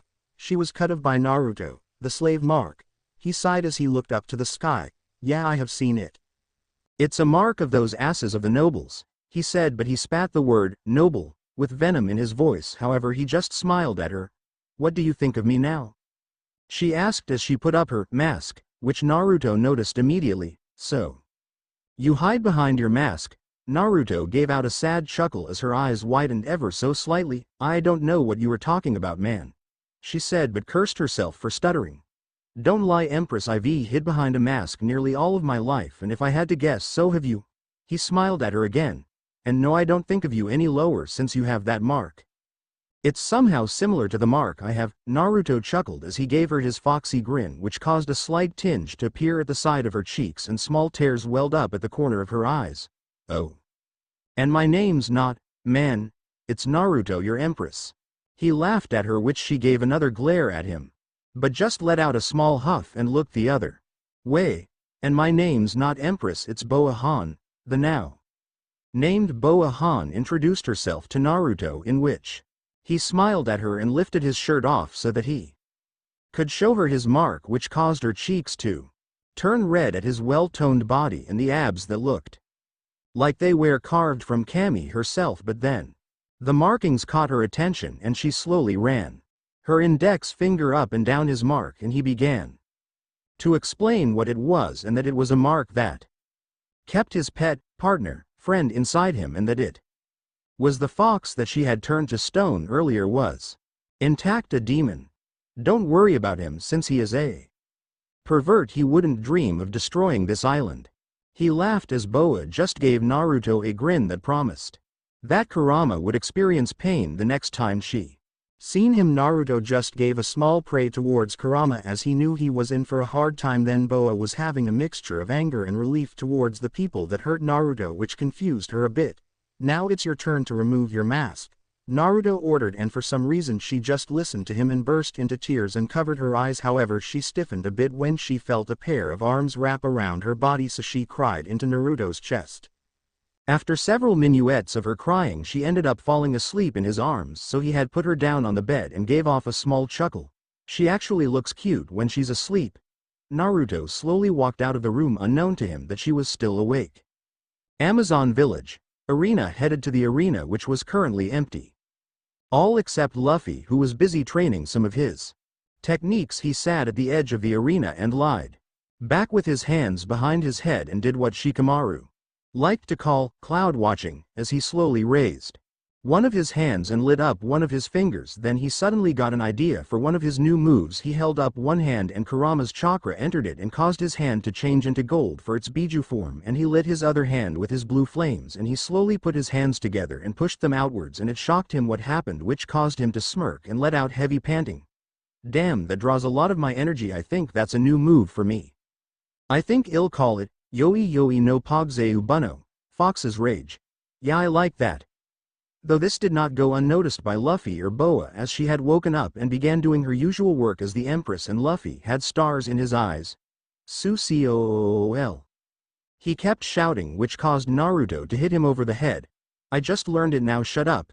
He shouted comically towards Luffy, who just ended up laughing with a large bump on his head. Naruto then noticed Boa and gave her a wave with a small smile, which in turn made her blush and hide from him and cause his eye to twitch. Please don't go Hinata on my ass. He laughed as he jumped up towards the seats and slowly walked after her. Hey, wait up! Naruto yelled as he caught up with Boa, who was currently blushing like a cherry at the moment. Damn it, why can I stop blushing when I see him?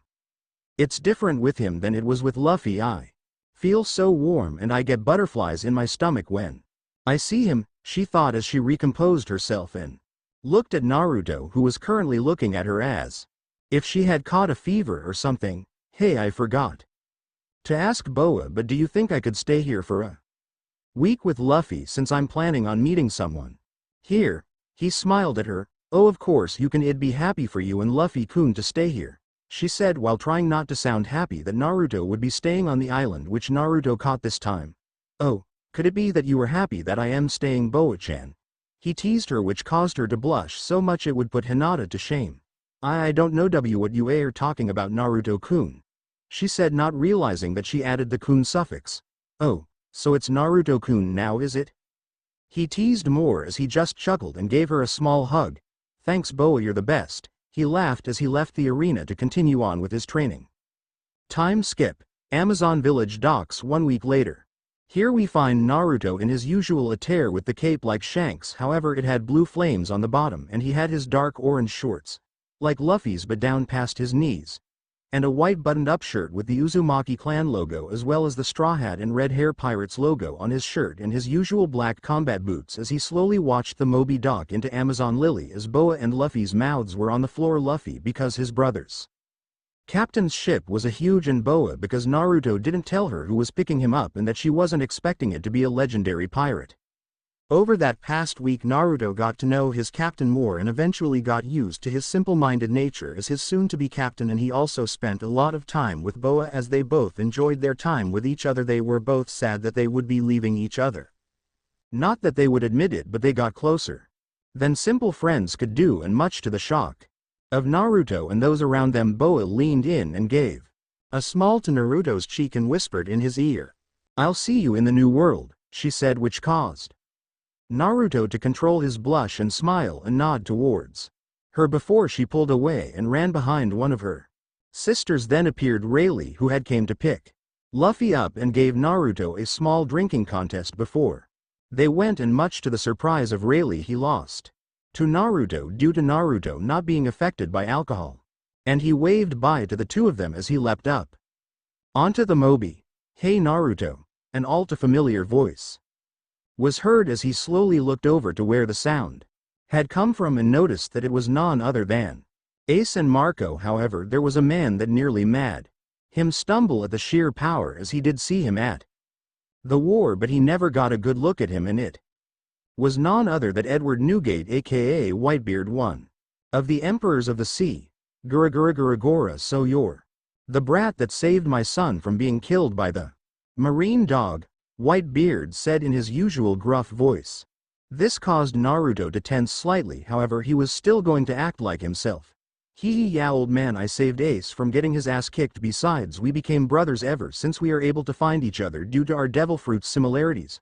Naruto chuckled, however he was surprised when the room went silent and there were some gasps and Whitebeard let out a gruff laugh towards Naruto.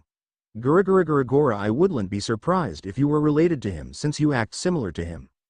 So Ace is going to be training you for 2 years. I can see that you have already been trained by Shanks due to the mark on your shirt, Whitebeard said as he slowly took a chug of his drink as Naruto turned serious. And nodded as Whitebeard continued. Well, you better be prepared, Brad, because I give much harsher training than your old teacher Redhead. He chuckled as Naruto laughed at what he called Shanks as he nodded again and smirked. Yeah, he said that you would say that and I say bring it on. Naruto shouted as put his fist in his hand and gave of his old foxy grin, showing that he was prepared for whatever the Whitebeard pirates had planned for him. Whitebeard just smirked back at him and let out a mighty roar. Alright brats, set sail. He shouted as Naruto walked to the edge of the ship and waved towards everyone and gave a small wink at Boa, who ended up blushing. Naruto smiled and looked up at the sky. Bring it on. He shouted as his flames sparked from his hands. After saying their goodbyes to everyone, one Amazon Lily, Naruto met up with the rest of Whitebeard's crew, and now here we find Naruto, Ace, Marco standing in front of Whitebeard. Naruto currently had his arms folded without his arms in the sleeves. He grew a habit to stand like Whitebeard, and because that stance looks cool, Marco was in his usual attire leaning against the mast, and Ace was sat down with his legs crossed with a shit-eating grin on his face at what Whitebeard was going to ask Naruto. So Fox Brat, how would you like to join my crew? Naruto let out a small smile grace his face as he looked up at Whitebeard. Trust me when I say this. It would be an honor for me to join your crew, old man, but I've already set my sights on making Luffy the Pirate King. Naruto said as he never took his eyes away from Whitebeard's own eyes. Then Whitebeard let out his infamous laugh as he looked down at them. Gura, I understand, Fox Brat, and after this training that my sons are going to teach you, my training will be the hardest of all. At hearing this, Marco nearly fell overboard and Aces nearly set the ship on fire, and Naruto was no longer serious. Instead, he was looking at Whitebeard with eyes as big as plates, and even Kurama was shocked. In his mindscape, Naruto was standing next to Kurama and Chibi. Naruto began jumping around saying things like, yeah, and so cool. However, they all eventually regained their composure as and coughed into his fist. Thank you, I will gladly accept your offer to train under you all, and especially Toy Old Man, but there must be a reason that you in particular want to train me, Naruto stated as he smirked at the captain, who in return smirked back. Simple, really, you have the same eyes I used to have when I was your age, and I can see a lot of myself in Shanks and surprisingly even Roger and Blackbeard, Whitebeard said, which caused Ace to literally burn some of the ship and Marco to fall of the ship. This time Naruto raised an eyebrow at the last two names but just smirked and nodded to Whitebeard as he looked up at him. I accept.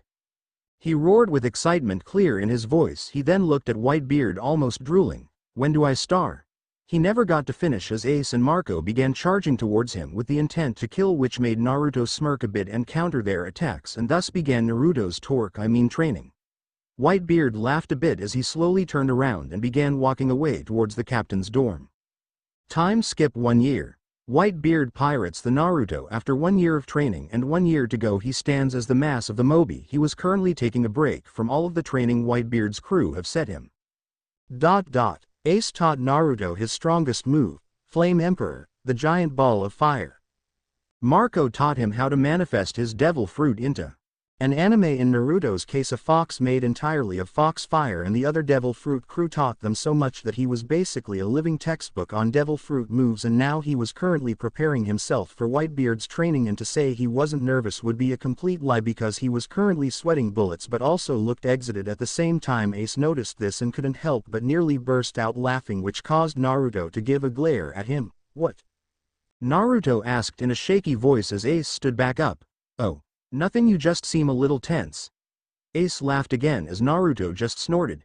Anyone would be when you are about to be trained by an Emperor of the Sea, and I will have been trained by 2 of them by the end of the year, Naruto said with a slight shiver at remembering some of Shanks' training sessions with him. Ace couldn't help but chuckle and feel a bit jealous, sympathy for Naruto that he was going to be trained by Whitebeard. Naruto and Ace both stiffened as they heard a gruff growl that sounded like, enter, which Naruto could only gulp and slowly walk into the captain's quarters, where Whitebeard stood at a large desk and Whitebeard sat behind it staring at Naruto like he was looking into his very soul. Eventually Whitebeard just smiled. Not your average smile, but this one was sinister, which made Naruto regret accepting his training, but it was too late. Alright brat, you have been here for a whole year training with all of my devil fruit users. Well, now you will be training 1 year with me in both Haki and devil fruit. Since Shanks never fully taught you everything about Haki, I will complete that. Whitebeard said with a smirk as he pulled out his polearm, however he thrusted it forward like he was pointing it at Naruto. Whitebeard's polearm was coated in Haki and it all seemed to go in slow motion from there as soon as Whitebeard thrusted his polearm forward and said, "Naginata Resetsu." Naruto was blasted out of the captain's quarters and flew across the Mobi. Naruto then managed to flip himself round so he was upright and landed on the deck of the ship while sliding back a few meters and destroying some of the deck. Naruto then looked up to where the captain's quarters used to be and coughed up a bit of blood onto the floor. All of the Whitebeard pirates were looking at Naruto then the big hole in the wall. Ace knew what attack Whitebeard had just used and was surprised that he could withstand an Haki plus Devil Fruit attack and be still standing after it. Beaming white eyes slowly peered out of the captain's quarters like a demon as Whitebeard slowly emerged from the rubble and smirked at Naruto. "Well brat, you just passed my test of being able to withstand that attack Guragora, so you better be prepared for the training you will be going through," Whitebeard said as Naruto just smirked back and wiped some of the blood away from his lips before, thanks. Pops, Naruto said, which caused Whitebeard's eyes to widen ever so slightly at being called Pops for the first time by Naruto. He then smiled at the prone Naruto before him. Gura, someone get Naruto to the medical ward, Whitebeard said while also saying Naruto's name instead of brat for the first time. Time skip 1 year. Sabaody Archipelago. A lone figure could be seen walking along the streets of the gateway to Fishman Island. However, no one could see what he looked like as he had a cloak over his body and wrapped around his face so you could only one of his sapphire eyes. He was walking. He noticed that there was a pub nearby and he could sense one of the straw hats was inside. His blue eyes were now fixed on the entrance of the pub. As he slowly walked towards the pub, he could hear that it was quite loud and sounded like there was a brawl inside. Then he slowly entered and everything went quiet as all eyes were now on the cloaked figure, and what looked like to be a fat, fake Luffy was currently trying to flirt with Nami, who had changed a lot in the last 2 years and was wearing nothing but a bikini. Luckily no one could see the cloaked man's face or they would have seen a few bits of blood down his nose. He then kept walking until he was sitting at a stool next to Nami. She seemed to notice him and began to ignore the fake Luffy and turned towards the cloaked figure who was currently ordering ramen. Nami wondered if she knew anyone like that but didn't seem to notice. Just as she was about to ask who he was, the fake Luffy shouted at her, "Hey babe, get your ass over here now. Don't you know who I am? I am Monkey. D. Luffy, son of Monkey. D. Dragon and grandson of Monkey. D. Garp," he shouted while giving everyone in the room a smirk as he noticed all of them begin to tremble, all except for the 2 figures at the bar. He was about to continue his rant when they heard the door to the pub open again and in stepped Usopp. He began walking towards the bar with a smirk as he waved. He appeared on the stool next to her. "Or would you rather be with me?" he said in a gentleman kind of voice, which caused Nami to turn her attention to Usopp and smile. "Usopp." She yelled and hugged him while shoving his head in between her S and jumping up and down. The fake Luffy began to get annoyed and point at Usopp. "Oi. Do you know WH? He was cut off as Usopp fired something at him with his kabuto. What appeared to be a small seed landed in front of fake Luffy. Ha, what is tha? He was cut off again as the seed transformed into some plant thing with testicles and picked the whole fake straw hat crew up and began throwing them round like rag dolls.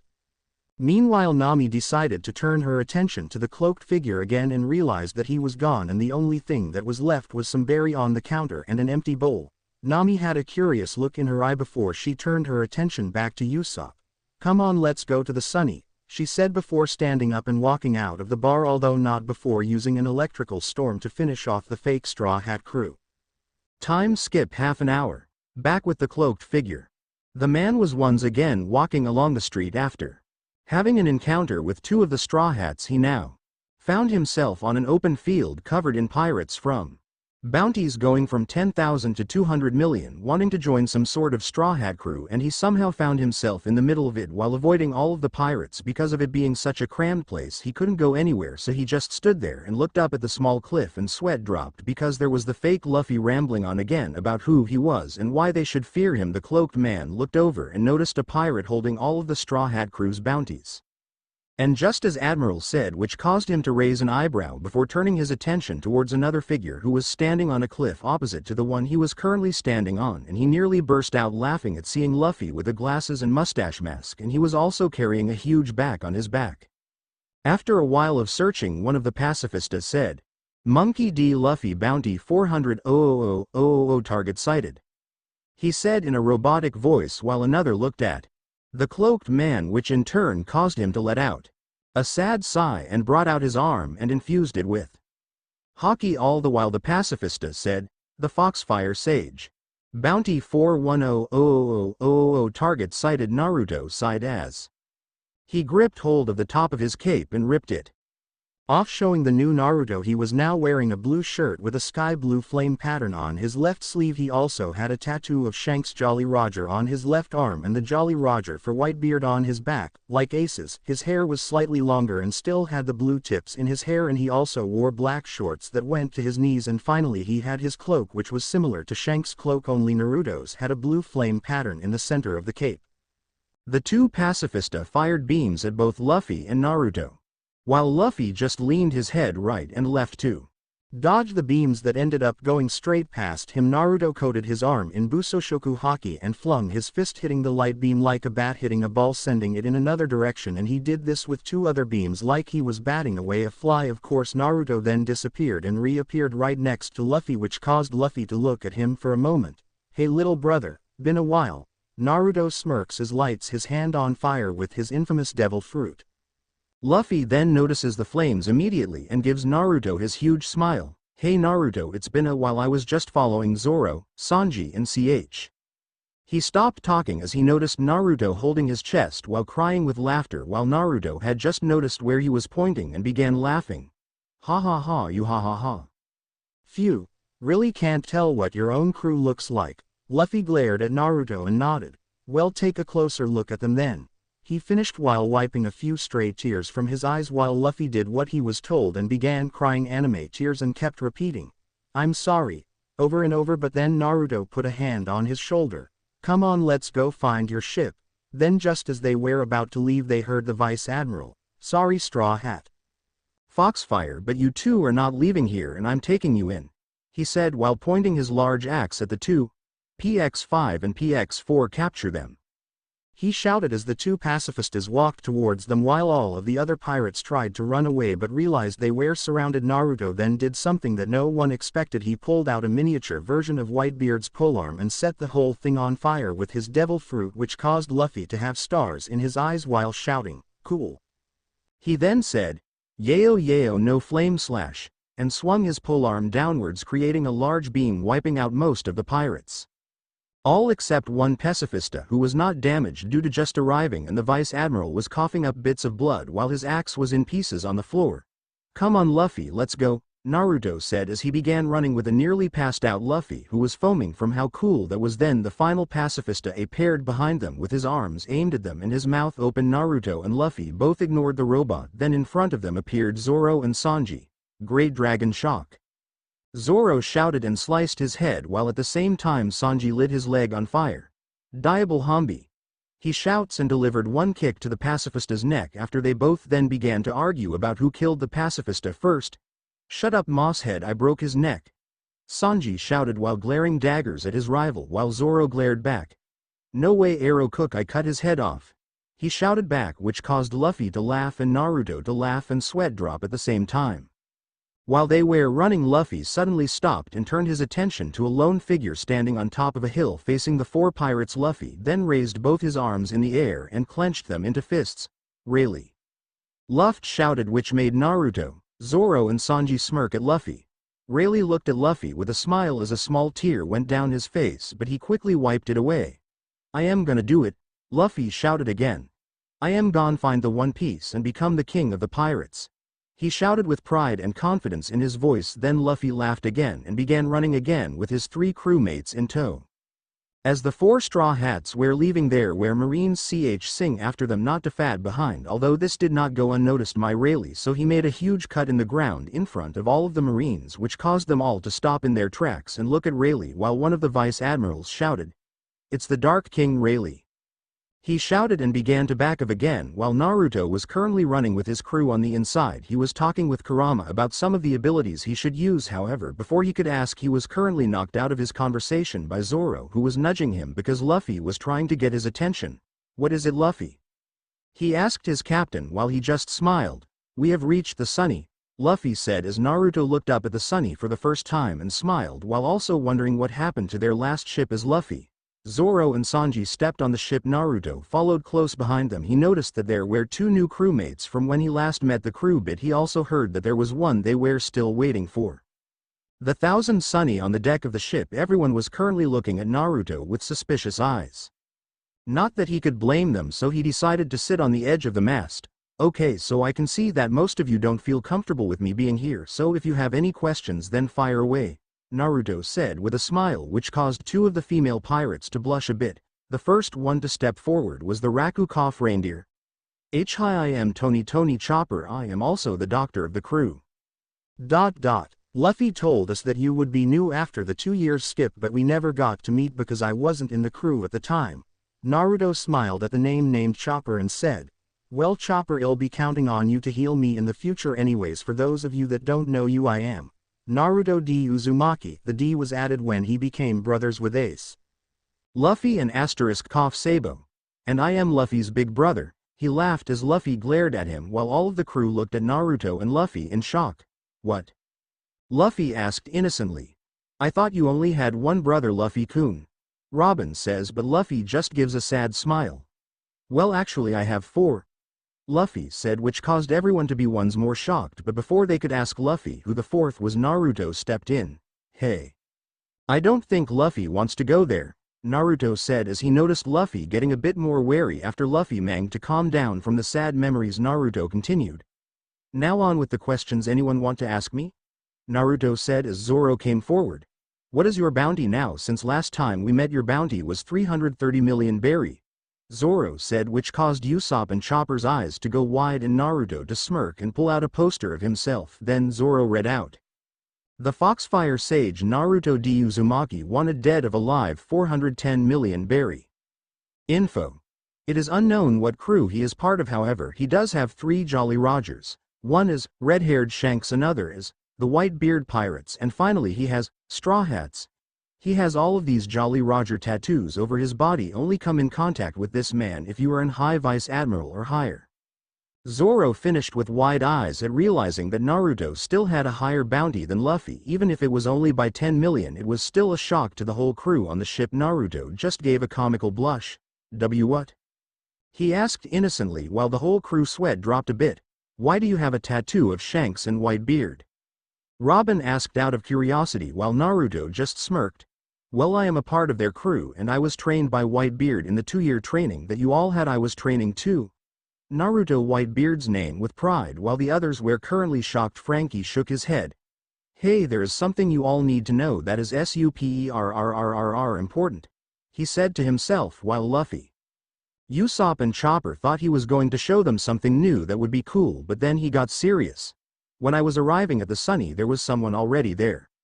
Bartholomew Kuma. But he was a pacifista, but he was seriously damaged, and when he was about to go he said, and I quote, mission complete, protect Straw Hat ship until return. And that was what he said before leaving. Frankie finished off. Then Luffy said, well, since he protected the Sunny I guess he was an alright guy. She. He laughed before Frankie said, yeah, he was super RRR. But remember, the next time we meet him he will be nothing but a mindless robot with no emotions, Frankie said, which caused everyone to nod along. Then Naruto did some head seals and out popped Kurama in his chibi form, who was now resting on Naruto's shoulder. Hey guys, you probably know Kurama, my partner, best friend, family, Naruto said, which caused them all to nod and Chopper to ask, did he eat a devil fruit like mine? He asked, but Naruto just smiled and shook his head. No Pisa the great Kyuubi no Yuki, Naruto said, which caused Kurama to suck in all of the praise but noticed Chopper back away. Then Kurama said with a small sweat drop, just because I am a demon doesn't mean I am going to hurt you, Chopper, Kurama said with a small laugh which caused some of the crew to less tense. Then the whole crew began to hear something. Yo ho ho ho ho ho. They heard. Then Usopp and Chopper said, it's Brook. They shouted as they noticed the flying fish glide over the ship and down dropped a skeleton. Yo ho ho ho ho ho, Deadbone Brooks is back, baby, he said while playing his guitar. Then Luffy said, okay, so everyone is here, so let's set sail for Fishman Island, he shouted. Then out of nowhere Sanji and Kurama said, and to meet all the mermaids. They finished off before the ship began to sink. Much to the horror of Naruto and Kurama, who immediately began to get scared. Then Nami asked, "What's wrong with those two?" She asked, but the rest of the crew just shrugged as they heard Naruto say, "No, not underwater anything but that," he said over and over again. The Thousand Sunny, underwater, after a few hours. Naruto and Kurama managed to get used to it with a little thanks from Chopper, but they still ended up getting a bit nervous from time to time due to having a fear of being underwater. By then Naruto had been going round talking with the other crew so that they wouldn't be too cautious around him, and Kurama Naruto then noticed that the further down they got, the darker, the bigger the fish, and it also began to get a lot colder, but it didn't really affect him since he was basically a bonfire when he wanted to be. Then him, Luffy, and Zoro looked at each other and smirked. "Hey, I bet I could catch all of those fish with my Gomu Gomu no Gatling," Luffy said confidently. Then Naruto said, "Peefed, I could catch them and roast them at the same time," he said with a smirk. Then Zoro said, "I could catch more than the both of you," he said as the three of them were about to begin the contest. Usopp and Chopper hit them all over the head. "Are you three stupid? If you do that, then you will end up popping the balloon," Usopp shouted. "Yeah, do that again and it'll kill you," Chopper said while they both began to cry anime tears. A few minuets later, Naruto was talking to Nami about the coding of the ship, which caused him to go into a daydream, not understanding a word she was talking about. He was then hit in the ribs by Nami's elbow. "Hey, are you listening?" she shouted to everyone. Then they looked over the mast. Then Brook shouted, "Gankashan." And Luffy, Zoro, Chopper, Usopp and Naruto took a sip out of their tea and said in unison, "A bubble on an underwater current," they said, which caused Sanji and Nami to sweat drop. "Nami-chan, I have some ram." He wasn't able to finish as he noticed that the bowl of ramen he was going to give Nami was empty. Then he heard a loud burp and saw Naruto lying down. Sanji, you make great ramen," Naruto said with a happy sigh while Sanji got a large tick mark. "That was for Nami-chan," he shouted before looking at Nami's S and being blown back by a nosebleed, which of course caused Chopper to scream, "Sanji." After a few more hours of sailing downwards, they didn't notice the other ship that was hot on their trail. However, Usopp decided to do some scouting with his scope. "Hey guys, I think there is a large fish." "No, wait, it's another ship and it's heading straight for us," Usopp shouted, which caused the others to get ready for a fight. Except for Naruto, who was currently chatting to Robin about his godfather's books. After a few more minuets, the ship caught up and ended up boarding the Sunny. They noticed that the guy leading the crew, which they believed was the captain as they remembered his name, was Caribou, and he was also a devil fruit user as he ate the Numa Numa no Mi, Muck Muck fruit. After a while of wondering who it was, they then didn't bother putting up a fight with him as he was far too weak with a bounty of only 210 million berry. Then as the captain jumped on the ship, Naruto stepped forward, cracking his knuckles. I've been needing to let off some steam," Naruto smirked with a sadistic grin on his face, but before he could get his workout, Luffy looked at the cow, "Fish. Hey, I know you're that cow thing we saw at Arlong Park," Nami said, which got the cow, Fish's attention. Then Luffy said, "Oh yeah, I remember him," which caused the cow, Fish to look at him and Sanji before taking off with the ship in tow due to it being forced to carry the ship. This went unnoticed by Caribou, who kept saying, "Fire the Gatling," over and over again until her realized that there was no one there, which caused Naruto to walk over to him. "Yoa Yeo no blazing prison," he said calmly as a blue flame cell dropped on top of Caribou. Now that is taking care of Kanw. He wasn't able to finish as he noticed the ship come back with a badly beaten sea cow, but before they could dock with the Sunny again, a giant tentacle wrapped around the ship and crushed the bubble on the ship, leaving a shocked crew. A few minuets later, Usopp and Chopper looked over the side of the ship and began sweating before they both shouted, "The Kraken!" "Ah! It's the Kraken!" Usopp shouted as he backed away and fell on his backside, while Chopper was as scared as Usopp, while Naruto, Luffy, Zoro and Sanji looked at for a few seconds before Luffy said, "I'm gonna tame it." He laughed, which caused the other three to sweat drop, while Naruto just popped some of his joints to get ready for some fun. "I was expecting you to say that you wanted to eat it. But tame it? That is on a whole other level of idiocy," Luffy Naruto said while Zoro and Sanji nodded with him while they were talking. One of the Kraken's tentacles came down and was about to hit the Sunny until Frankie shouted, "Chicken voyage." And the Sunny evaded the incoming attack. Then Naruto turned his attention towards Caribou, who was trying his best to get out of Naruto's prison but to no avail, as every time he put his hands through the bars his hand caught fire. Caribou then looked at Luffy and shouted, "Wait, if you want to go outside so badly then I have an idea," he shouted.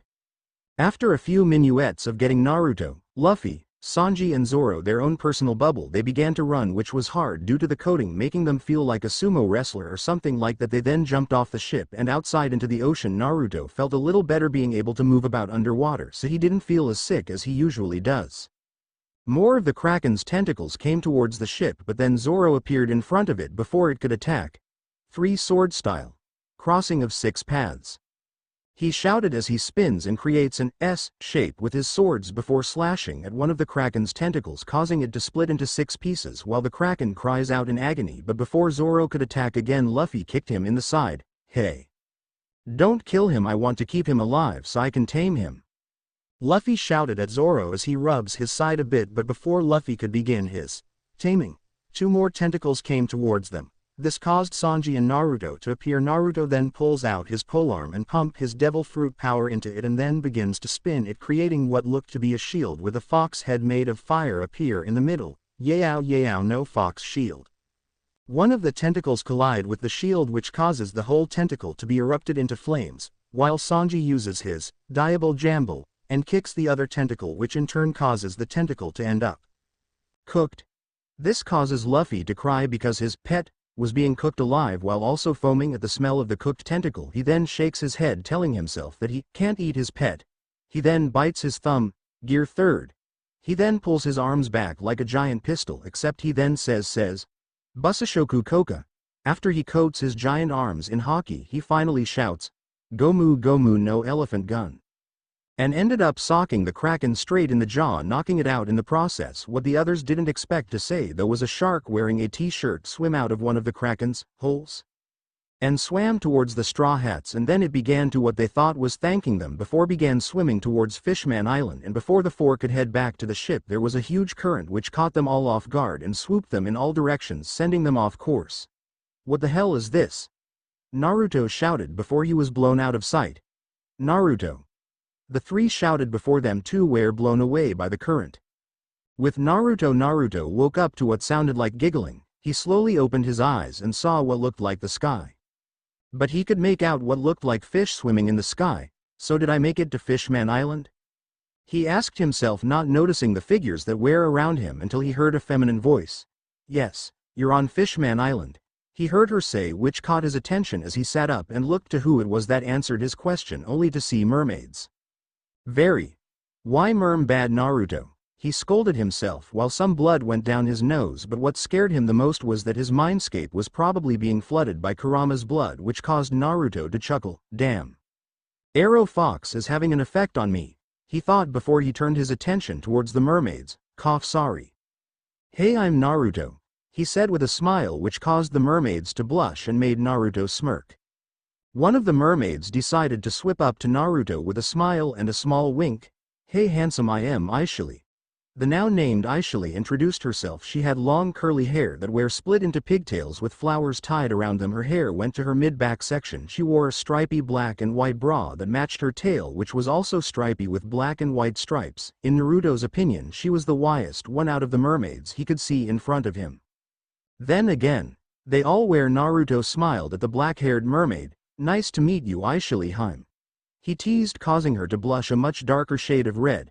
But before he could continue his conversation with the mermaid, he looked around her and noticed Anther Mermaid coming towards them with green hair. "Who is that?" Naruto asked, pointing over her shoulder, which caused her to look to where he was pointing and gasped, "Kami." She squirreled in delight as she hugged her friend as their S pressed up against each other, which caused him to have another nosebleed, and he was sure that if he went into his mindscape, he'd wither, drowned in blood, or find a different colored Kurama, red Kurama. Then Naruto noticed Luffy, Usopp, Chopper and a nearly dead Sanji. "Hey guys." Naruto waved at them, which caused Luffy to look over to him. "Naruto." He smiled at him and walked towards him and began talking about what happened. "What? You mean to tell me that out of anywhere on Fishman Island you landed in the best place? Sanji shouted before crying anime tears, while Naruto just smirked as he wrapped his arms around Aishili's waist, causing her to blush a lot. Yup. Naruto replied as he rested his chin on her shoulder, much to her embarrassment. Well, we gotta find the rest of the crew, so we will see you soon, Himes, Naruto said before he heard them talking about someone by the name of Papagu. Who is he? He asked while looking at Kami. He is a famous designer, she said with a smile as she turned to look at Luffy. Luffy, I will take you to Shiarly, she said as she began swimming towards the Fishman city through one of the water tunnels. While they were walking, Naruto was talking to Luffy about what happened while he was out cold, as he talked about how the crew were attacked by the new Fishman pirates who were riding sea monsters, and how Sanji was crying about finally being able to meet beautiful mermaids, which caused Naruto to sweat drop. Oh look, this is one of Papagu-sama's stores, she said as the Straw Hats heard a familiar voice coming from in the store. Oh no, I know that voice anywhere, Usopp said with a sweat drop as they walked inside and noticed that Nami was at the counter trying to get a 90% discount for the clothes, which caused them all to sweat drop except Sanji and Luffy, as Sanji was too busy jumping around shouting, Nami swa triple A in. And Luffy was just laughing. Come on, just give me a 90% discount, Nami pleaded with the store owner, as he was about to deny her request for the 100th time. A starfish with sunglasses and a Bob Marley hat walked in. What's the problem? He asked as his glasses twinkled in the light as he tried to act cool, as the store owner sighed in relief. Oh, Papagu-sama, this lady is trying to scam us, he said while pointing at Nami as he cried anime tears, as Papagu just smiled. It's fine, they're the aunts the save Hachibi, so for the Straw Hats it's all free, Papagu said with a huge grin as Nami now had stars in her eyes. Really? She said, not believing him, as he just nodded to her with a smile. Take whatever you want, he said. Papagu lost his smile as soon as his store was now empty of all clothes, as Luffy, Sanji and Usopp were carrying large bags of clothes on their back. Naruto just chuckled at Nami getting every piece of clothing the store had to offer, which in her case was everything. The Straw Hats now stood outside of what looked like a cafe, while Sanju was foaming out of his mouth at the thought of going inside the Mermaid Cafe, and Kurama wasn't faring any better as he was literally flooding Naruto's mindscape with his drool and blood, which caused Naruto a large headache. After sorting his problem out, he walked inside, and to the Straw Hats' surprise, Brook walked out with the biggest blush on his face. Not that I can blush. Eho-ho-ho-ho. Stop breaking the fourth wall, Brook. As they then noticed all of the fishmen and mermaids around them gasp as they looked up at the sky. Look in the sky, he has came down from the palace.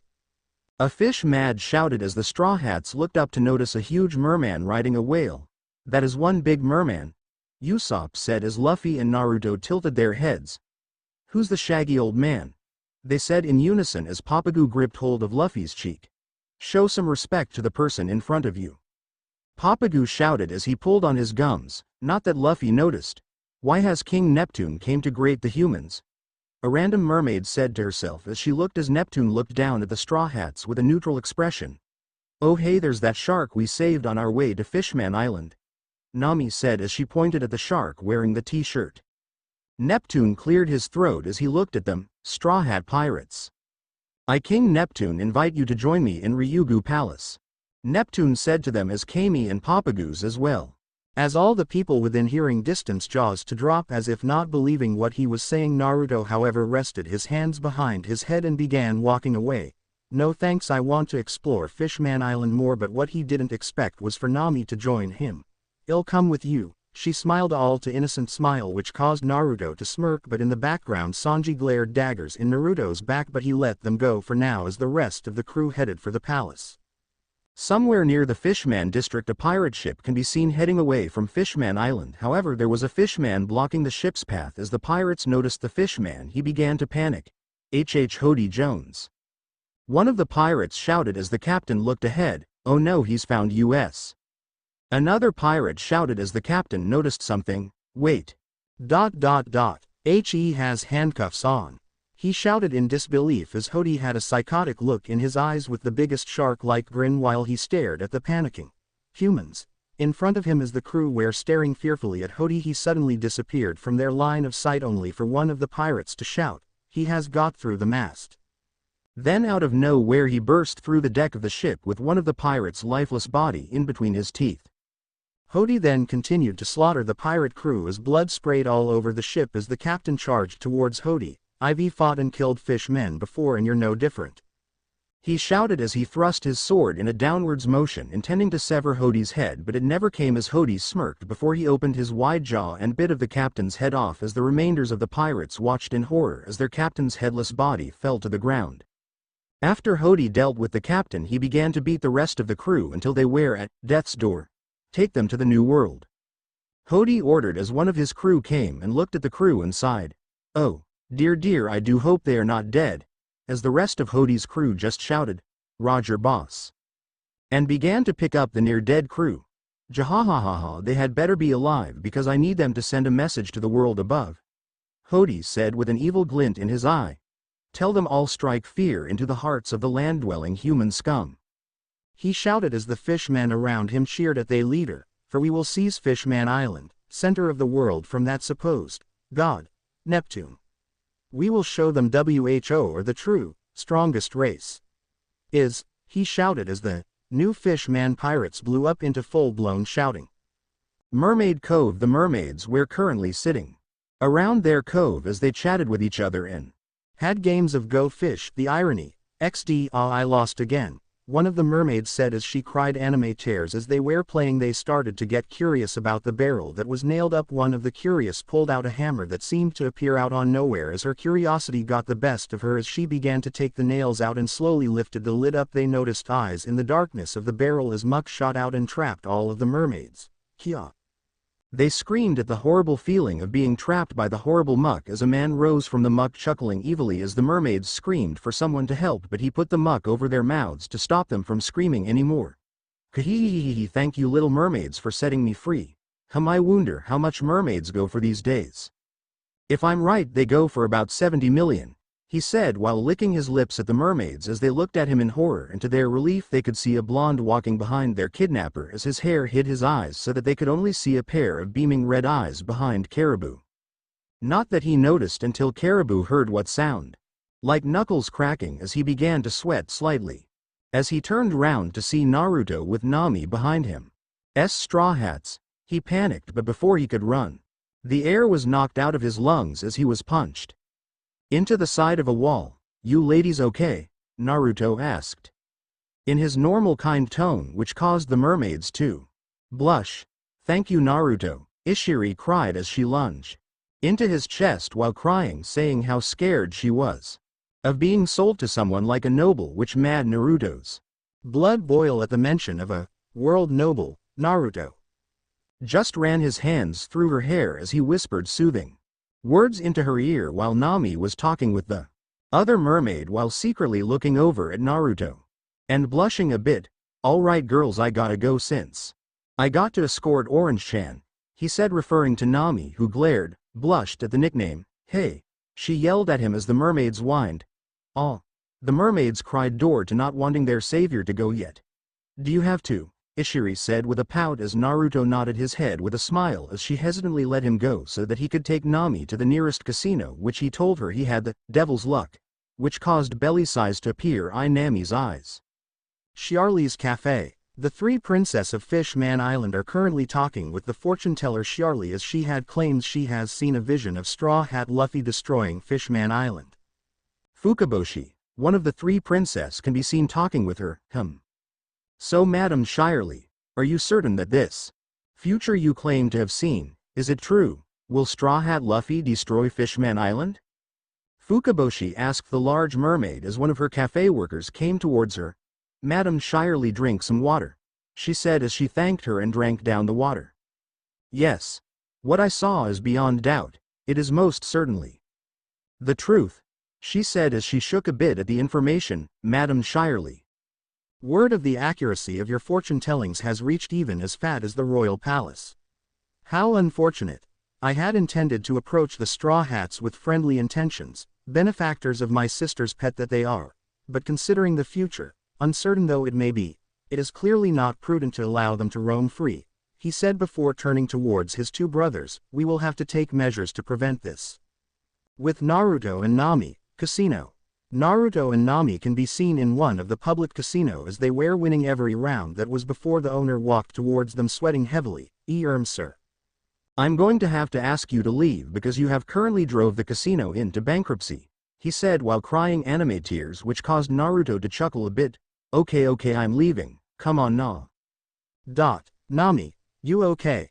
Naruto said as Nami's belly eyes were shining and she looked like she just had an orgasm, so Naruto took out a storage scroll and sealed 600 million berry in them and walked out of the casino with a small chuckle as he had to carry Nami outside. Nami, there's a man sealing free clothes, he whispered in her ear which caused her to snap out of her dazed state. Free clothes? She shouted looking around. Haha, sorry Orange-chan. Had to get you out of your dazed state. He laughed as she pouted. I was looking forward to getting free clothes too, she said as she then realized she was being carried bridal style which caused her to blush a bit which didn't go noticed by Naruto. Nami want me to put you down? He whispered huskily in her ear which caused her to blush even more. No. I like this, she said snuggling more into his chest which caused Naruto to smile as he continued to carry her. Hey Naruto, she asked while still in a bridal carry. He hummed to show he was listening. How did you and Kurama meet? She asked which caused him to stiffen a bit which she noticed. Sorry I asked, she said but Naruto just smiled. He has been with me since I was born. You see my father was the leader of the village that I came from there known as Hokage, and one day a man in a mask named Obito attacked our village and stole me when I was a baby. He blackmailed the Hokage into releasing the tailed beast which he did, and this tailed beast was the nine-tailed fox otherwise known as Kurama, he said which caused her to gasp a bit. Then he continued. When Kurama was released he was caught under a genjutsu by Obito which caused Kurama to go on a rampage and destroyed 3/4 of the village and left many families wanting revenge on the Nine Tails. Since my father knew he could not defeat Kurama he had to seal him again. And at the time I was the only option, so he ended up sealing it in me, he said while she rested her head in the crook of his neck. After sealing Kurama in me, he was taken away by the Shinigami, death god, so my parents ended up dying before me as Kurama had killed them, he said with a sad smile while inside the mindscape. Kurama felt that Naruto still hated him for that, decided not to butt in. After a couple of years of being an orphan I was kicked out because when I said that the people that lost their family to the Nine Tails wanted revenge on him thought that the Nine Tails had been reincarnated into me, so every day they would always glare and call me demon or any other words that would relate to it, he said, which caused Nami to openly sob into Naruto's chest. Although on my birthday, aka the day of the Nine Tails attack, would always be mobs that would come and brutally beat me with any weapons they could find, from using sticks to jutsu and shuriken. This would happen every birthday, and sometimes it would happen when it wasn't even my birthday. Over the years Kurama would try to corrupt my mind into using his power, but one day I met Kurama for the first time. I met Kurama, I demanded he give me power. But back then I was a little brat, he chuckled a bit. While inside his head Kurama was nodding his head agreeing with Naruto completely. Anyway, over the years I managed to befriend so much that I consider him a brother in all but blood, he said with a smile, and if Kurama didn't have so much pride he would have burst into tears.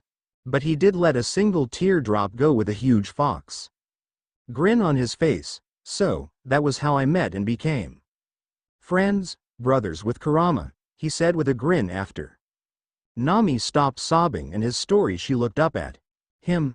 I guess I have a similar story to you with the old Fishman pirates, she said as she began telling her story to him about Bellamy and Arlong and how Luffy protected her. At the end of her story, Naruto ed Nami's forehead as she was crying into his chest again, but blushed when he ed her head. However, before they could continue their talk about 15 fishmen wearing something like a royal guard uniform, Naruto the Foxfire sage, you are under arrest and we would like you to come to the royal palace with us, the captain said with authority in his voice, but was shaking like a leaf as Naruto put Nami down and began cracking his knuckles.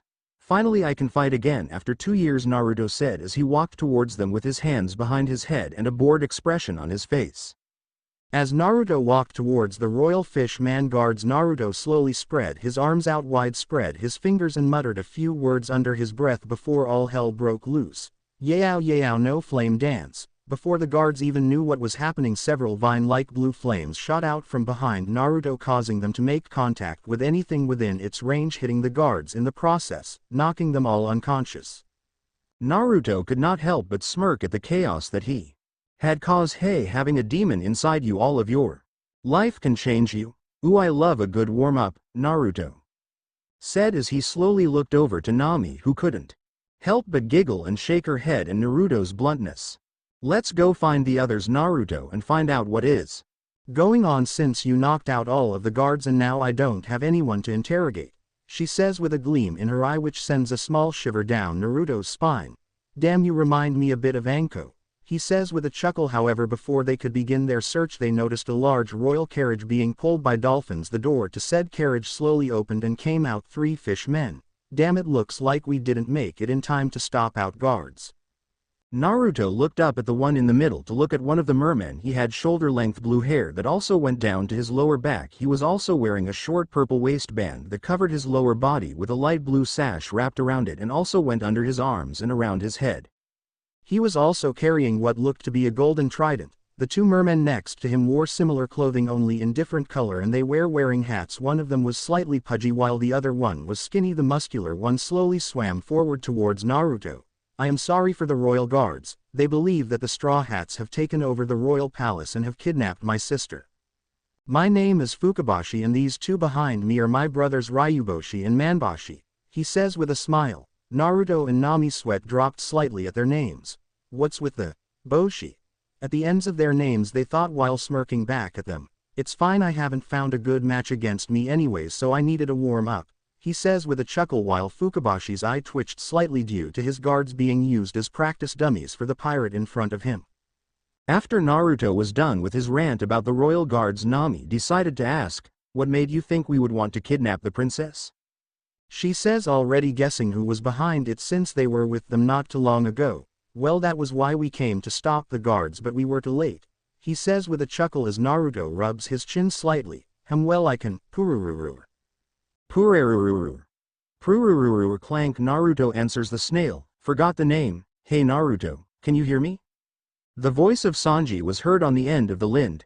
Yeah, we hear you. So where are you guys? Yeah, we are currently at a graveyard called Sea Forest. I am with Jimbei as well, so feel free to come here. Oh, and by the way, is Nami Swa triple ANNNNN with you? He says with hearts in his eyes at the end of his sentence, while Naruto couldn't help but wince and rub his sensitive ears. Ooh, my ears, Naruto, Kurama say while rubbing said ears while crying anime tears. Shut up, you shitty cook, my ears are bleeding here, he says while Saji gets a slight eye twitch. Shut it. Food topping, and tell me if Nami Swan is with you, he says a little bit quieter this time. Yes, I am. Here Saji-kun, I'm with Naruto-kun at the moment, she says with a smile while Naruto twitches slightly at hearing Sanji scream down the snail asking things like if she was okay, and as the whiskered Gaki is looking after you, Naruto ignores the jab and raises an eyebrow at the kun. Honorific then smirks slightly as he says, okay Sanji, we will be there soon. Naruto says Chong as he puts the snail away for later while smirking at Nami. So, Nami-chan, it's Naruto-kun now, he says teasingly while wrapping his arm around her waist, causing her to blush slightly but gets a gleam in her eye and presses her S into the side of his chest. She answers sultry. Sea Forest with Frankie, Sanji, Robin and Jimbei. Sanji can be seen grumbling to himself about shitty fox brat and stealing Nami Swan away, while Robin and Jimbei are currently having a conversation about the Sun Pirates and their past, as well as other things that has happened on Fishman Island in the past, such as the Queen being assassinated by a human. But they both had their suspicions on who it was, Jimbei being one of them, although he wasn't able to find any proof in Robin due to her high bring. Well, Robin. Jimbei sighed slightly before slowly standing up, and he slowly looked over at both of the Straw Hats with slightly narrowed eyes. I am sorry about this, but I will not let Luffy take on Hodi Jones. Just as he said that, a large shark landed in the graveyard with Luffy sitting on top of its head. She looks like I found the sunny, he said with his usual grin plastered on his face. He looked over and noticed Sanji and Robin with Jimbei. Hey guys, he said with a wave before he suddenly fell off the shark's head due to it looking like it was having a panic attack as it looked like it was trying to keep its mouth open until, blah, he wasn't able to hold on any longer and vomited out a princess, kya, she screamed as she was suddenly out in the open. Jimbei was jaw-dropped when he seen the princess get spat out of her pet shark while Sanji currently had his back to them as he was busy attending to Robin much to her displeasure, not that she'd show it, PP princess? Exclamation mark. What in Neptune's name are you doing here? He shouted at her only to be shocked again as Luffy made himself know. She said she wanted to see what the sea forest looked like since it's always been a dream of hers, he says with his hands behind his head while Jim was debating on whether or not he should kill Luffy. Jim sigged and looked over at Luffy. Luffy-kun, don't you know she's been having assassination attempts on her life for years now? There is a reason she has not been allowed out of her tower, he says to him while he began scolding the princess. Of course I know which it's why I am going to protect Coward-chan until she is back in the tower, he says with complete seriousness while Jim could only sigh and look over at Luffy. On to another matter, I don't want you to fight Hodi Jones with Naruto and the three princes. Naruto could only sigh as he rested his head back against the chair. I wish Nami was here, he says crying anime tears when he remembered that she wanted to meet up with the other Straw Hats at the sea forest. She also wanted to meet Jim. Naruto could only sigh as he sat in the carriage with the three princes on his way to the castle. As he looked out the window he noticed that there was smoke coming from the castle. Hey Fukabashi, does the castle usually have smoke coming out of it? He asked with narrowed eyes. Something's not right here. Fukabashi then looked out of the other window and noticed that there was in fact smoke coming from the castle, which caused him to gasp. Something bad is happening at the castle. Step on it. He roared to the driver as the driver nodded before whipping the carriage, causing it to move faster. Here. Fukabashi throws over to him which looks like some sort of button. Press the button and it should give you a temporary bubble which should help you move around without having to deal with your weakness, he says as Naruto gives him a nod of gratitude before he prepares himself for the enviable battle ahead. Naruto stepped out of the carriage now encased within a bubble with his legs outside the bubble and began to skywalk towards the palace, leaving the carriage in the distance while he had a huge smirk on his face. Skywalk. Gotta thank Shanks for teaching me some of the CP9 moves, he says to himself as he is now left standing in front of the doors to the palace which look like they have seen better days as he slowly walks inside the palace which doesn't seem to have water inside some of the areas as he gets rid of the bubble and walks inside and he sweat drops at what he sees. What are you doing? He asks with a twitching eyebrow at the three culprits, causing two of said culprits to jump and hide. Zoro was not having a good day. First, when he was taken to the palace he was planning on having a nap, then the guards suddenly pointed their weapons at him and said he was going to be arrested for the supposed kidnapping of their princess. Since Luffy was nowhere to be seen they tried to put two and two together and immediately thought it was the Straw Hats who had kidnapped her, so Usopp and Brook had no choice but to knock the king, his advisors and the guards out before tying them up so that they wouldn't try to attack them again, and as they were finished tying them up he heard his two crewmates squeak and hide behind him, which caused him to raise an eyebrow until he heard, "What are you doing?" He then turned around and saw Naruto standing there with his hands crossed above his chest and was showing an amused look at them. Zoro sighed as he began to tell him what was happening. Well, Luffy is currently at the sea forest, so that is probably where the princess is, he said while rubbing his chin. So you did kidnap my baby?" he shouted at Naruto, which caused Naruto to narrow his eyes at the king. No, she told Luffy she always wanted to go there and see what it was like, but since you always kept her locked in a tower like some sort of Rapunzel, he said with a glare causing them to gulp slightly. Naruto sighed as he turned round and walked outside the castle and got inside another bubble before he started heading towards the sea forest, almost letting out a whine as he did so. "I have been walking and swimming around all day, I want to stay in one area," he says crying anime tears until he started meditating while his bubble got pulled into the water rift that had a label for sea forest above it and decided to enjoy the rid. "Hey Kurama, you there?" Naruto said telepathically. Yeah, I'm here purr," Kurama said through purrs, which almost caused Naruto to bust a lung trying not to laugh. Did you just purr?" he said while holding in his laughter, which caused him to hear a growl in the back of his mind. "It's not my fault I am being petted by the archaeologist here," he said with a growl, purr, as Naruto managed to get his laughter under control. Anyways, Kurama, tell Robin-chan that I'm on my way to the sea forest and that Luffy has pissed off the royal family," he says with a chuckle at how he knows that Luffy probably won't care in the slightest. Sea Forest with the others. After Jinbei had finished telling Nami about the Sun Pirate's backstory, Nami said she held no grudge to him, yet there were still some fishmen out there that she could not stand. For Jinbei then turned his attention on Luffy, but before he could make himself known to the Straw Hat Captain, Robin cut in. "Luffy kin." Robin said to Luffy to catch his attention from playing with the shark, which it did as he turned around to look at Robin. "What is it, Robin?" he asked with a smile. "Naruto-kun is on his way here to see us, and that the royal palace are quite angry at you for kidnapping the princess," she said with a small giggle, while Nami could only shake her head in annoyance at Luffy laughed slightly at this, but before he could reply to Robin, Jinbei beat him to it. "Naruto? As in Foxfire Naruto? The one who has a 410 million belly bounty?" he asked with comical eyes, and jaw dropped as Nami just rubbed her head while Luffy laughed. "Yup.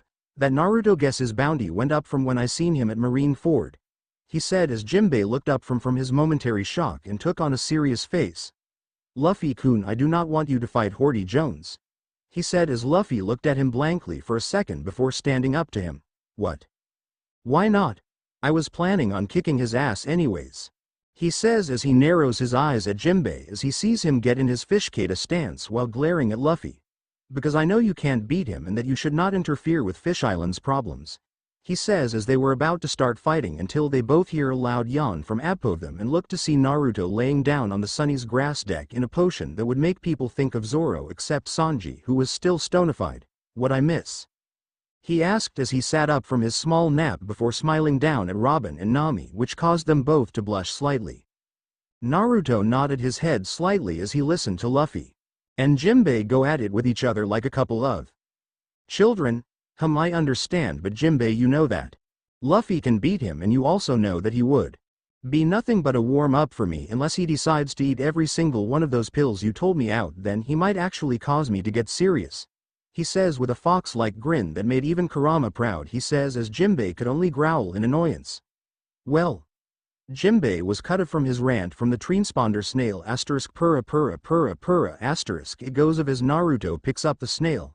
"Helloop," he says with a smirk as he suddenly gets serious. "Naruto, this is Zoro. After you left the palace, a fishman called Hodi Jones came and took the king, saying stuff about wanting to take over Fishman Island and that he was going to kill King Neptune. We need your help ASAP." He heard through the transponder snail as Naruto nodded. "Okay, so where are you?" he asked as Zoro looked around. However, before he could answer, Usopp took the snail from his hand.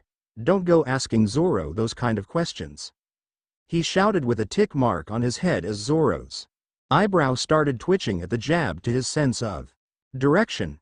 "We are currently in a town that has been turned into a wassail land thanks to the Hodi Jones and his crew, who have now named themselves the new Fishman Pirates," he says as Naruto hears Nami gasp in fear. "The Sunny should be facing the direction of the town, so hurry please, they're surrounding us and there is a lot of them," he shouted while shaking in fear as Naruto nods his head. "Okay, we will be there in a few," he said as he smirks. "Frankie," he shouts as he hears a small "I" from below deck. "Prepare the coup to burst," he shouts as he hears another sound of "I" from below deck. "Everyone get on the ship, that includes you, princess," he shouts as everyone gets on the ship as Frankie down in the engineering begins to pull levers and push buttons before he comes to the big lever and shouts, "CCCC Kuup PPPP D burst." As he shouts this, the large thruster at the back of the ship begins to power up before blasting off into the distance. Unknown town that is now a battlefield. Zoro is currently in his three-sword style stance fighting a group on no-name pirates. "Santoryu, Great Dragon Twister," he shouts as he spins his blades while being surrounded, causing all the pirates that were around him to be lifted into the air, throwing them in all directions with deep sword cuts all over their body as Zoro lands, not looking the least bit tired, only to find more pirates than before around him than there was before. "What? How annoying," he says before he sets down into a crouching posture with his arms crossed and his swords being held just above his hip and his other sword still in his mouth. "Santoryu, Extreme Tiger Cut," he shouts as he disappears from their view only to appear behind the pirates, causing blood to splurt out of all the pirates' mouth and fall to the ground either unconscious or most likely dead. Now that he was not surrounded as much as before, only to see a lot more running towards him with their weapons held high and smug grins on their faces. That 320 million bounty is mine. Most of them shouted as Zoro slowly started to get annoyed. Get out of my way. Trash, he growled as he threw his sword diagonally, creating a large blue slash that headed towards them, causing some of them to hold up their swords ready to block the strike and most of them to try and run for cover. Those that tried to block the strike had their blades sliced in half and were now dead on the floor. Some of them were even decapitated from the strike. As he was about to take another strike, he heard something coming towards him, and as he turned around, his normally calm and annoyed look in his eye turned to one of shock and fear as he looked towards what was coming towards him. The Thousand Sunny. Well, shit. Boom. Ah, that was a nice ride, Naruto said as he stepped off the ship, unknowingly standing on a body. Huh? He says as he looks down and notices the dazed and bruised body of Zoro on the ground. Damn, I guess the pirates got to him, he says as he sheds a single tear for the loss of his crewmate. If I had known you were that weak, I wouldn't have became crewmates with you, he says as if Naruto could see Zoro's face he would see a lot of tick marks, his eyebrow twitching and looking like he was about to pop a blood vessel. Bastard. Zoro yelled as he tried to punch. Yes, punch Naruto, as Naruto jumped back looking honestly surprised. What the hell, Zoro? He shouted as Zoro pointed his sword at Naruto. It wasn't the pirates that got me like this, it was the Sunny. He shouted comically while completely forgetting about the approaching army, who were currently shocked at the fact that a ship had just appeared and crushed some of their crew in the process. Naruto then did something he has not done in a while. He rolled up his sleeve where a tattoo seal was on his wrist as he by his thumb and swiped it across his wrist, and smoke covered him and what showed actually scared a lot of the main crew. Naruto stood there with what looked like a large cape that covered his body, with a large polearm that was now bigger since the last time they seen it. Picture him with Whitebeard's cape, but it is black with blue flames on the bottom, and a polearm similar to Whitebeard's, though it has a black blade and the other end of the blade is made of sea stone. Naruto slowly started walking towards the enemy with a large grin on his face as he looked over to the charging pirate army, as his eyes then changed into something that shocked even Kurama. The Sharingan? He says, quite shocked by that little bit of information that Naruto had an eternal Mangekyo Sharingan. Then Naruto said something that shocked him even more. Yeo Yeo no Susanoo. Naruto says as flames burst up from all around him, surrounding him in what looked to be a humanoid fox with 10 tails, looking down at the pirates with bright blue eyes. As the flames surrounded Naruto looked like a large ribcage, then the fox's claw came out and a brighter flame that the fox itself appeared, which looked like a sword of pure blue fire. As he grinned at the shaking army, it's showtime. Naruto slowly walked towards the now slightly scared pirates, with all of the main group of pirates breaking out into a slight sweat from the intimidating fox that was about the same size as the kraken, maybe a bit bigger. The pirates that had them all surrounded suddenly began to sprout false hope to each other like, that can't be real. Or, we are stronger in numbers, which caused most of the pirates to gain back some of their attitude towards the Straw Hats, which caused Naruto to gain a feral grin at seeing the pirates resume their charge towards him and the others. Naruto slowly pulled his sword to the side, preparing for a large swipe with his sword before swinging it round, causing a large blade-like slash to form from the blade. The large slash destroyed everything in its path, wiping out a large portion of the Fishman army that now lay either dead or unconscious on the ground. Naruto then disabled his Susanoo as he began walking towards them. He then suddenly slams both his palms onto the ground. Yeo Yeo no Fox's rage. 6 flames rise from the ground that take the shape of foxes with red slit eyes as 5 of them charge forwards, and when made contact with, create a large explosion of his flames that cause the pirates to be blown away. Art is an explosion, Naruto said with a laugh at his own mimicry of the bomber from his old world. He was taken away from his thoughts when he heard the 4 more explosions in the background. He then put his hand on the head of the last fox that stayed with him and pumped it with more of GIS Foxfire, causing it to expand. He then pointed forwards towards the red Fishman pirates, who were currently shocked at his demonstration of power. The fox disappeared from sight and appeared in front of Hodi. I know I've been spelling his name wrong and I'm sorry XD. Raising its paw in the air before slashing him across the chest, causing him to howl in pain before being blown back due to the fox exploding, which was much bigger than the others, causing all of his crew to be blown away as well. Luffy pouted slightly at Naruto, but Naruto couldn't tell because Luffy also had stars in his eyes as he looked at Naruto. Cool, You didn't tell us you could create foxes. That Naruto could only chuckle at Luffy being. Well, Luffy. He then turned his attention back towards the Fishman pirate's captain, who was now standing up again, but with a lot of effort if his limping and bulging muscles was any way to show. Hodi coughed up some blood as he looked down, and the 5 slash marks that now shone on his chest with some heavy burn marks as well. He growled as he looked up at Naruto and the other Straw Hats with nothing but malice and pure hatred. Damn you puny humans. He growled out as he raised his arms and started firing what looked like water droplets towards them, but at incredible speeds. Water shot. Naruto coated his arms in Haki and with even faster movements blocked all of the incoming projectiles that Hodi is still launching at him. Naruto began to get annoyed at the ongoing barrage and decided to counter it. Yayo yayo no gun. He shouted as he began to shoot out bullets of flames that countered Hodi's water shot as his attack was even being pushed back while the other Straw Hats ran off to fight their own battle. Hodi growled more as he put his arms inside a water source and threw his arms forwards. Arrow military shark. He shouted as the water that he was firing at him now looked to be faster and took the shape of an arrow. Naruto narrowed his eyes as he pulled out his polearm.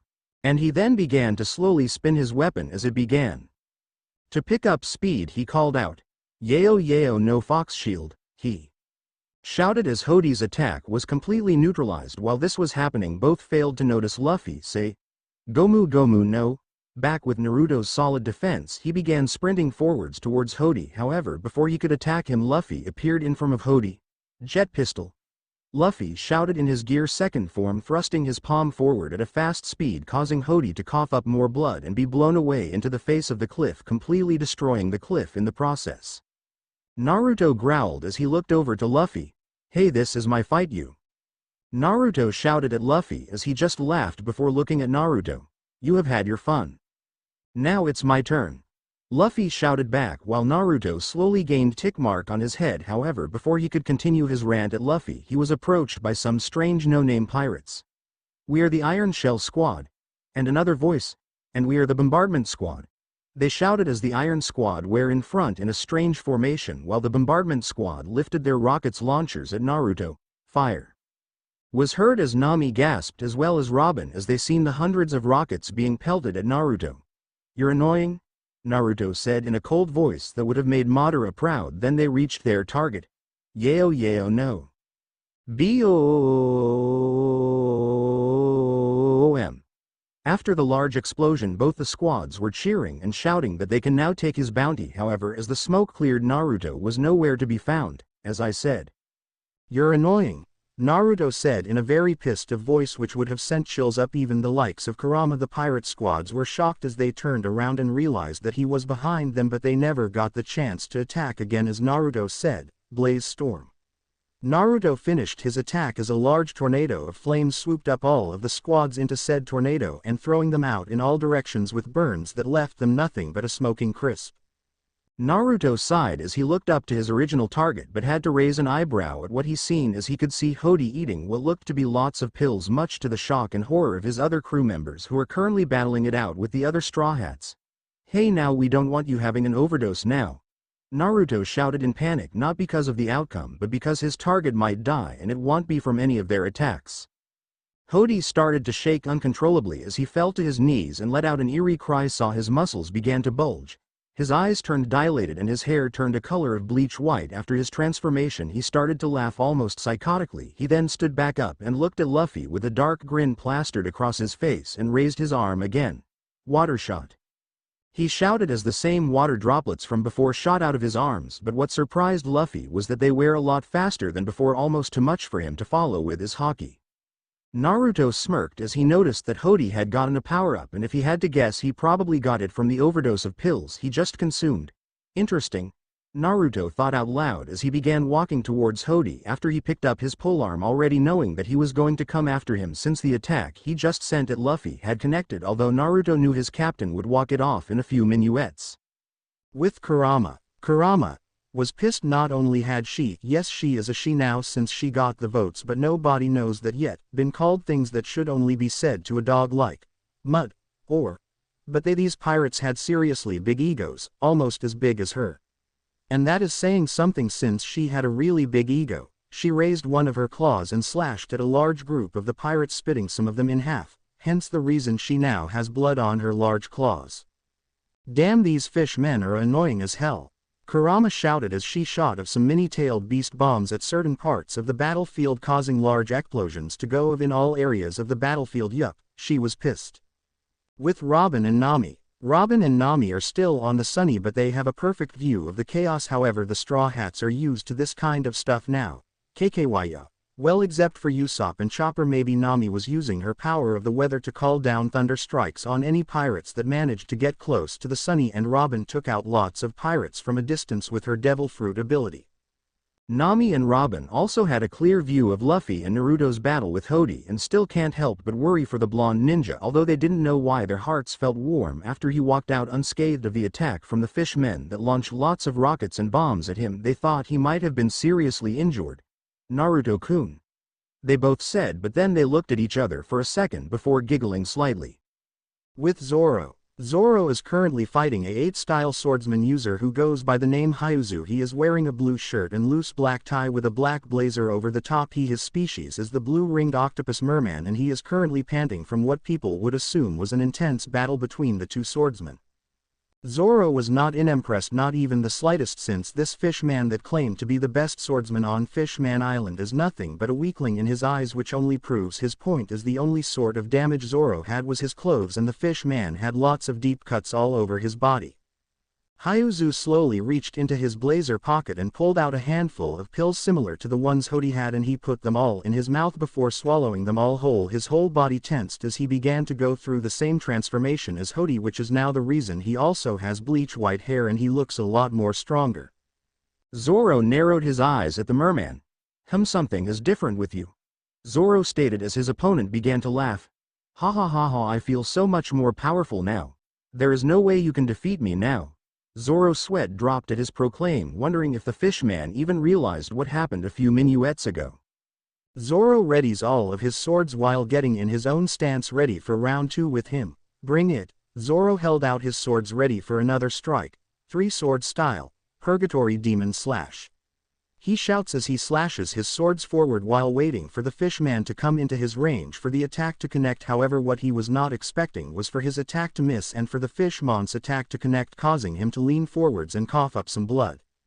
Zoro smirked as he looked up at the fishman. His closed left eye was overshadowed, yet it was glowing red, slightly scaring the merman who thought he was invincible a few minuets ago.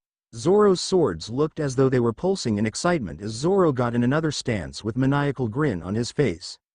3-sword style technique. Great 3000 Great Thousand Worlds. Zoro disappeared and reappeared on the fishman's left side with his swords outwards. Blood appeared and the merman cried out in pain when he realized one of his tentacles had been reduced to sushi. AAARRRRRGGHHHH. Zoro gave himself some distance, and before the fishman could recover he crossed his arms in front of his face with his swords pointing upwards and began running towards his soon-to-be crippled or dead opponent. Purgatory Demon Slash. He roared as he slashed Hyuzu across his whole upper body, which caused him to let out a silent scream as his blood leaked from his body before his body fell forwards, either dead or unconscious.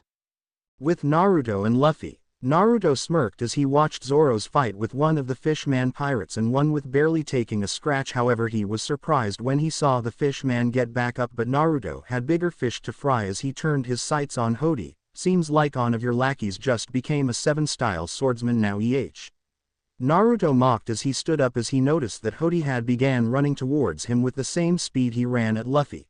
With Naruto lit his hands ablaze in his blue-black flames and crossed them over while still having his arms point towards Hodi. He then spun his arms around as his body also began to spin. Yayo yayo no blaze storm. A huge fire tornado shot out towards its target, but as Hodi was about to dodge the attack easily, Naruto smirked.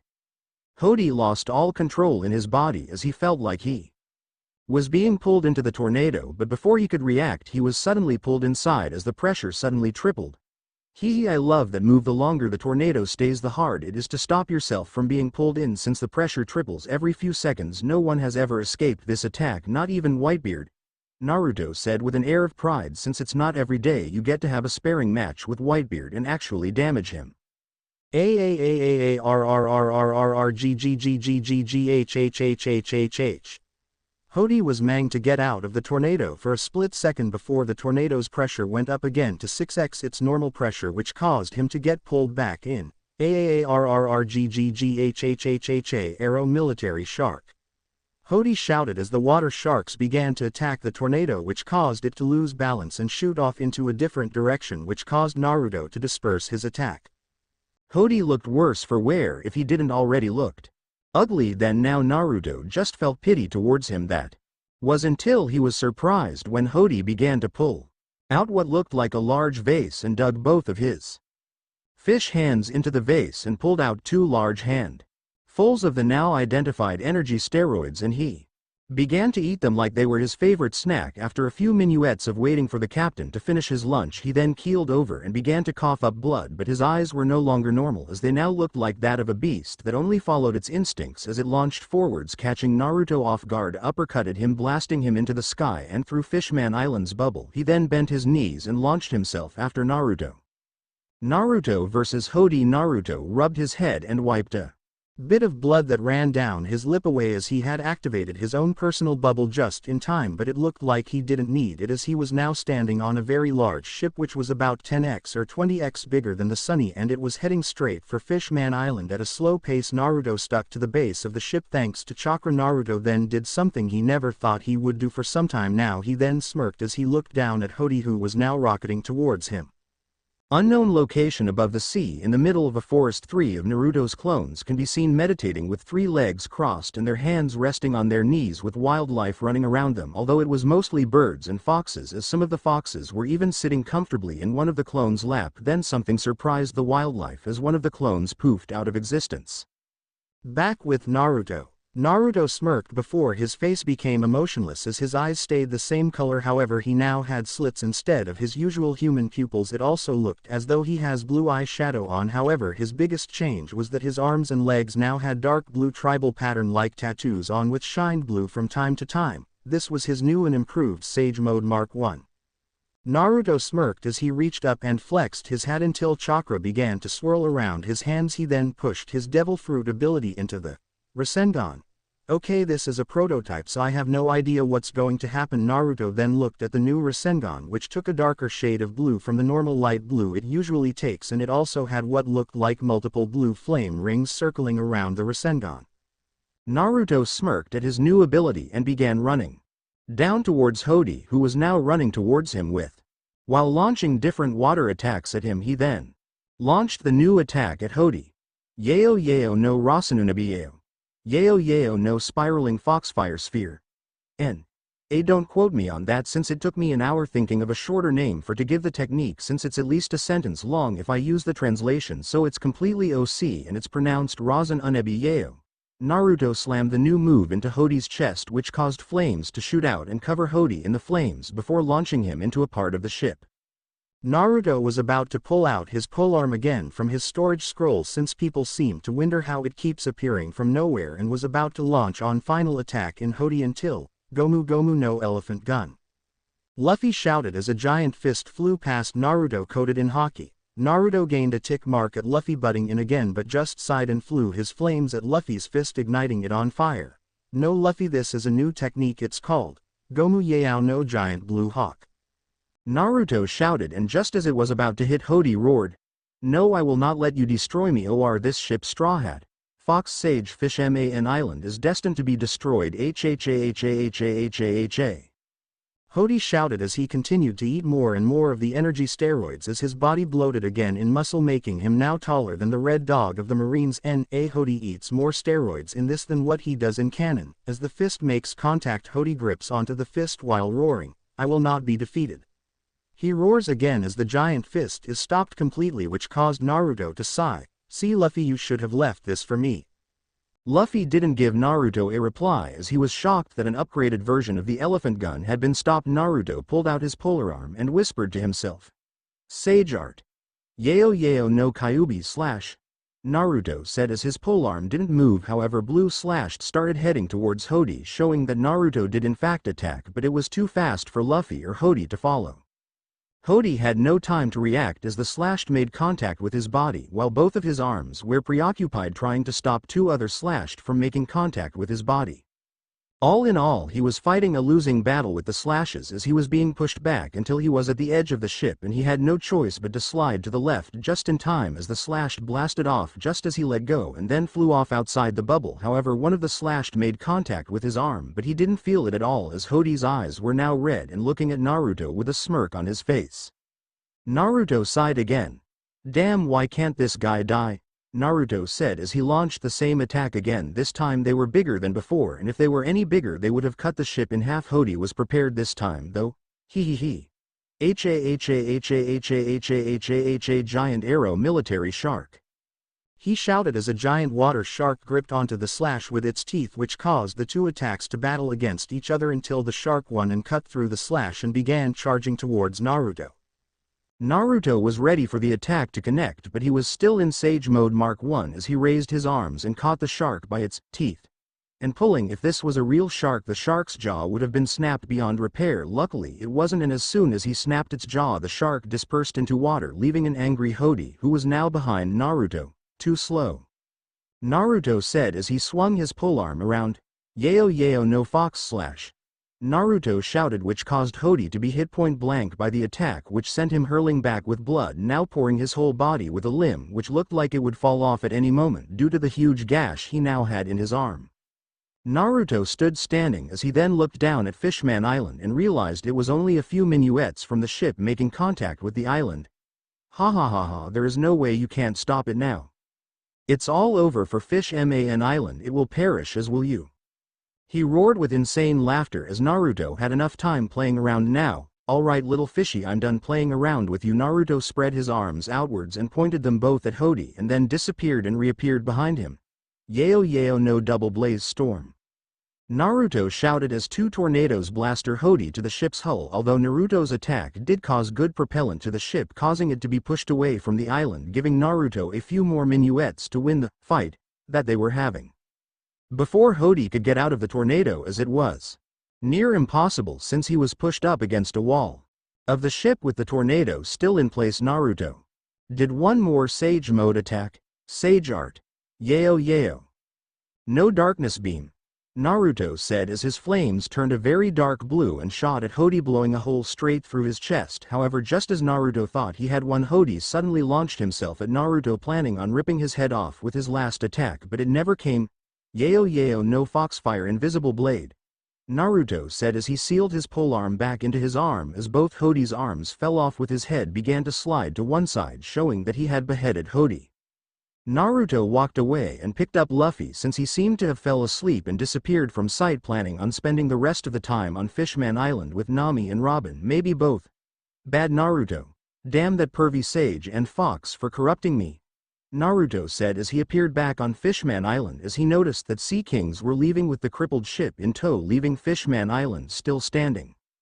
However, what he was not expecting was to see a redhead and raven-haired women talking with Nami and Robin, who seemed a little bruised from the battle, but Naruto's jaw dropped when the redhead turned around and looked at Naruto and gasped herself, "Ka-chan." 3 days later. It has been 3 days since the Straw Hats battled and defeated the new Fishman pirates, and the people of Fishman Island are going to be celebrating the defeat of said pirates, though a certain blonde was into deep of a thought to care about that, as he is currently in one of the VIP rooms in the royal place, which would give a 5-star hotel a run for its money. Naruto is currently leaning over the balcony of his room admiring the view as his arms were folded and his eyes were closed to show how much in thought he was in. Naruto currently has a white towel over his shoulder with no shirt on, showing his chiseled body with a 6-pack borderline 8-pack. We all know it's possible in the One Piece universe, which would probably give any mermaids a nosebleed if they swam past the balcony. He is also wearing a plain pair of dark blue shorts. Still deep in thought, he was currently thinking about a certain redhead he was not expecting to see unless he died, and now that he was past his puberty years in the 4th Shinobi War, he can officially say that she was one hot MILF, especially since her assets have got bigger and softer. If it were even possible, she seemed to have S that rivaled Nami and Robin's S. Her ass seemed to have gotten plumper and bigger, not that he would say it out loud, and while she seemed to have more curves than an F1 racetrack, not that he know what one is, mind you. How can she be in this universe, or a better question, how is she even alive? Naruto thought to himself as his partner decided to make himself know. Well, maybe if you hadn't fainted when you seen her, then you would have been able to ask her your questions. Kurama said from his mind as he walked to the balcony in his dog-sized fox form. Naruto resisted the urge to boot said fox of said balcony as he looked down at him. I would have as she didn't try to murder me shouting, Minato you bastard. He said with a deadpan as he looked back out towards the ocean remembering the day he first saw his Ka-chan, mother. Flashback. After defeating Hodi, Naruto walked away and picked up Luffy since he seemed to have fell asleep and disappeared from sight planning on spending the rest of the time on Fishman Island with Nami and Robin maybe both. Bad Naruto. Damn that pervy sage and fox for corrupting me. Naruto said as he appeared back on Fishman Island as he noticed that Sea Kings were leaving with the crippled ship in tow leaving Fishman Island still standing. However, what he was not expecting was to see a redhead and raven-haired women talking with Nami and Robin who seemed a little bruised from the battle but Naruto's jaw dropped when the redhead turned around and looked at Naruto and gasped herself, Ka-chan. Kushina, also known as the Red Death of the Element Nations, also known as the mother to Naruto Uzumaki Namikaze, turned around and to her point of view looked very similar to Minato. However, before she even bothered to analyze the situation she raised one of her swords and within the blink of an eye vanished. A loud clash could then be heard as the Straw Hats turned their heads towards Naruto to see that he currently had both of his arms raised into an X to block said attack with his Haki enabled. However, just as he blocked that attack a huge shockwave blew behind him to show the force of the attack. What the? She said in surprise. However, before she could attack again Naruto raised both his arms and blew her away with an unknown force. Naruto looked just as confused as everyone else as he looked at his hand wondering what that was. Naruto was about to look up and ask her why she attacked him but before he could she suddenly disappeared from view. Naruto was still in a state of shock that his mother was still alive. The other Straw Hats also realized that the raven-haired female that was with her had also disappeared along with Kushina. Although Naruto had a hunch on who it was though he was not 100% sure yet, Naruto sighed slightly as he looked up to the sky of Fishman Island wondering if he would see her again. Flashback. End while Naruto was thinking about his mother, the door to his room opened showing a mermaid sitting on what looked like a floating ring bubble. He turned around to look at her with a smile causing her to blush slightly. And Naruto-sama, the party is ready and your friends are waiting for you, she said as Naruto chuckled slightly before he walked towards his closet. I will be right with you then, he says as the mermaid now had steam coming out off her ears due to Naruto not wearing a shirt causing him to smirk since he was quite fond of his physique. He then opened the drawers and rubbed his chin wondering what to pick. A few minutes later Naruto walked out of the room he was staying in now fully dressed wearing a dark orange buttoned vest which was currently unbuttoned which showed of his abs and he was wearing a pair of light blue shorts with black flames on the bottom since he loved his Amaterasu ability. Naruto began walking down the hallway with his hands resting behind his head and his eyes closed. To the untrained eye it would look like he had dropped his guard but that was not the case since he is an Uzumaki. He can sense other people's Haki, chakra which made his observation Haki that much more powerful tenfold. One of Naruto's eyes opened slowly as he picked up on a shadowy figure dashing through the hallways but it seemed that whoever it was had their sights set on him. Naruto then heard a sword being drawn and then suddenly squelch. Naruto looked up in shock at the person being none other than Kushina but then he smiled sadly at her. Poof. Shadow clone? She thought in surprise having not seen that jutsu in a long time. However, before she could recover from her shock Naruto appeared behind and kicked her forwards causing her to stumble slightly. She growled slightly as she turned around to slash at his neck but she did one thing she should not have. She looked him in the eyes. Suku Yomi. Then her world went black. World of Suku Yomi. Kushina was currently unable to move as she was being held hostage by a tree as its branches and roots were currently wrapped tightly around her arms, legs and waist preventing her from moving. Although just as she was about to try and break free Naruto appeared in front of her, or as she knew him as, Minato. She snarled at him angrily. Minato you bastard, let me go. Naruto could only sigh as he rubbed the bridge of his nose. She may be his mother and a MILF of one at that but she was quite stubborn. He then looked up at her with a raised eyebrow. I'm not my father, he says. Naruto watches her go through different sets of emotions ranging from anger, confusion to realization. You can't be my Sochi. He is in another world of the Elam. She was cut off by Naruto. Element Nations. Naruto says with a slight smile. Yeah, I know I was brought to this world as well after we killed the Teme or Sasuke since he was too obsessed with his own version of peace which was a load of BS and before you try to deny me again the Kyuubi is still with me but I know him as Kurama. he said as he took a breath from his long explanation. Kushina then raised her own delicate eyebrow. Kurama? I thought her name was Kurumi, she said as Naruto's mind did a loop and all kinds of twirls and backflips as he then narrowed his eyes before smirking, which caused Kushina to shiver at the look with a bit of arousal as her panties became slightly damp. Naruto's mindscape. Naruto walked along the grassy fields of his mindscape as he sees the giant fox or vixen, as he now knows with a slightly frown. Why had she kept this from me for so long? Even during our fight with Madara she did not bother telling me, he says as his demon side tells him to find ways to punish her for lying to him. However, he shakes his head of those disturbing or arousing thoughts. He can see that Kurumi is asleep on top of a small hill with her tails tucked under her for comfort. Naruto walks towards her. Hey, Kurama, he says with a way to innocent smile directed at the vixen. Said vixen slowly opened her eyes and looked at her partner, though got slightly nervous at the look he was giving her, and it also got her slightly wet. Oh hey Naruto, what did you want? She asks as his smile ceased to widen, his fox features now showing with his 9 tails swaying behind him. Human form now. He says the last part in a more demonic voice, but the Kyuubi had her eyes widen in slight fear. Does he know? She thought as she tries to play it off. What are you talking about? I don't have. She was cut off again by Naruto. Don't make me repeat myself. Kurumi, Naruto says with a snarl at her, causing her to gasp. How do you know? She asks him while trembling slightly. Kushina made a slip up. He sees her head slump and then her whole body then gets covered in a bright light. The bright light then takes a human silhouette. If Naruto was not so pissed off at her, he would have had a nosebleed, while his demon instincts were roaring at him to take her. She was beautiful. She had curves in all the right places, her S were perky, and if he had to guess, around DD in size or about the same as Kushina's, which was around the same. Her ass was plump and just oh so smack able. Her hair was a orange-red color that went down just below her ass. Her eyes were slit red with a heart-shaped face, and finally the things that made her not human was the fact that she had fur on her hands and legs. She had 9 orange tails swaying behind her, and she had ears on top of her head that was the same color as her hair. So mind telling me why you never told me, he says as he got out of his shocked state and folds his arms while also trying not to stare as she was completely, which seemed to make the Kyuubi embarrassed. I was going to tell you after the battle with Madara and Sasuke, she says with a stutter, with her head held down in shame slightly. Then why did you not tell me over the years that we have been on this world? He asks her with a deadpan while she just shrinks in on herself. I thought why you would not accept me, she says more shyly, which shocked Naruto slyly. Accept you as a what? A woman? He asks her as his voice reverts back to normal while she nodded slightly.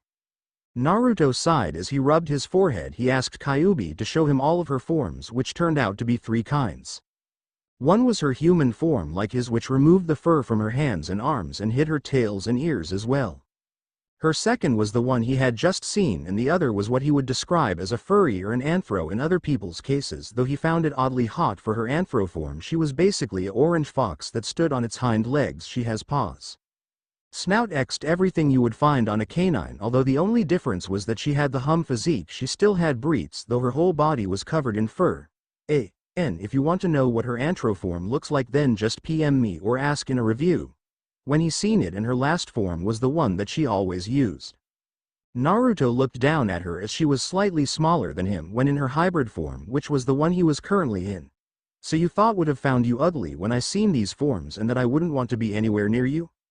He asks as she just nods again, slightly tearful. Naruto sighs as he wraps his arms around her waist and rests his chin on her head. I find you beautiful. My demon side was close to coming out and tearing you to shreds, and I don't mean the bloody kind of way, he says slightly huskily on the last part, which caused her to blush slightly. So you want to be with me? She asked with hope in her eyes as he chuckles and leans down and captures her lips in his own, which caused her eyes to widen slightly, though after a few seconds she closed them slowly and wrapped her arms around his neck to get more access to the, while Naruto's arms slid around her waist as he slid his tongue at the entrance of her mouth, causing it to part slightly. His tongue then darted into her mouth, causing her knees to buckle slightly at the end, slightly as his arms gripped and fondled her ass slightly, although after a few moments they pulled away, both slightly flushed, though Naruto had a smirk on his face. That answer you question? He asks, though all she could do was nod dumbly, which caused him to chuckle slightly. After a few muines he faded away. I'll see you on the sunny Kurumi-chan, he says as he fades away, leaving a blushing yet happy Vixen, though if he stayed a little longer he would have seen the puddle that had formed under her legs, which caused her to blush more. MMMHMMM, she replies in a slight daze. World of Suku Yomi. Kushina noticed that Naruto had faded back into existence before her very eyes as he smiled at her. Hey, Ka-chan just went to see Kurumi, he says with a smile which caused her to tear up slightly. Are you really my Sochi? She asks, which caused Naruto to almost want to hug her to death at how cute she looked. Yeah, Ka-chan. The only way I don't look like my father is because of my whisker marks and my blue-tipped hair, he says, with a chuckle as the trees let her go, knowing that she now believed him. Sochi-kun, she wailed out as she ran towards him and began to cry into his chest. I was transported here after the Kyuubi attack, as the seal that your dad used sent me to this world. Though I was changed into a Hanyo after the remaining yokai of the Kyuubi had nowhere to go, so it fused with me. The next thing I know is I wake up in this world. It's also the reason I don't look a day over 20. I believe that Makoto came here as Itachi-chan sent her here using an advanced Kamui, which caused him to never be able to use Kamui again, she says as Naruto's eye widens slightly. Wow, I always wondered why he never used that jutsu when he had the Mangekyo Sharingan. Kushina then narrowed her eyes at Naruto slightly. Speaking of the Sharingan, how did you get the eternal Mangekyo Sharingan? She asked while Naruto gulped nervously, which seemed to spike her curiosity even further. Well, you see, do you know who your father is? He asks as she shakes her head negative. My mother was the Uzukage at the time, and whenever I asked her she said she would tell me when I became a Jonin, although I was never able to make the rank due to the land of whirlpools being wiped out, she says sadly as Naruto now knew why her mother never told her. Your father was Madara Uchiha, he says, causing her eyes to widen although her anger spiked slightly. Naruto then got an idea, but he knew his mother was not going to like it. Ka-chan, Naruto says as tears run down his eyes, causing her to gasp, wondering what was wrong. He then materialized a knife in his hand. I don't want to be related to that man, he says as he stabs himself in the gut repeatedly. Naruto. She screams as tears well up in her eyes as he takes the knife off of him, but Naruto had a hidden smirk as he sees a full matured Sharingan in her eyes. Naruto then stands up as his wounds heal up as he wraps his arms around his mother.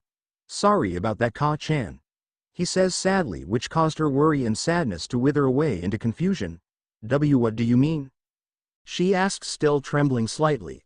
I did that so you would awaken your Sharingan, he says with a smile which caused her to gasp. Naruto then materialized a full mirror as she looks at her new eyes. I have the Sharingan Databao, she says excitedly, though she cursed slightly at the verbal tick. She thought she got rid of it. Kushina then turned to Naruto with a glare and bonked him on the head, though her hand hurt more than what it hurt him. Ow. What's your head made out of? She asks, holding her steaming hand that was now red due to her hitting Naruto on the head, which caused him to chuckle.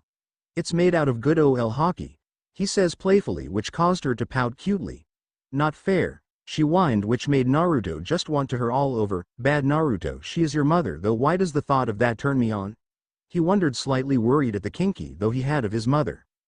Okay, Ka-chan, I'm going to end the genjutsu now, he says with a smile while doing the infamous Kakashi wave before shimmering out of existence. Once again Kushina just waves at him while testing out her new Sharingan by repeatedly turning it on and off. Real world. 1 second later. Kushina blinked a few times as she realized she was no longer in the genjutsu, though she did notice that Naruto was looking in her eyes with his eternal Mangekyo Sharingan still active, but before she could get a closer look his eyes changed back to their normal blue slits that he always has.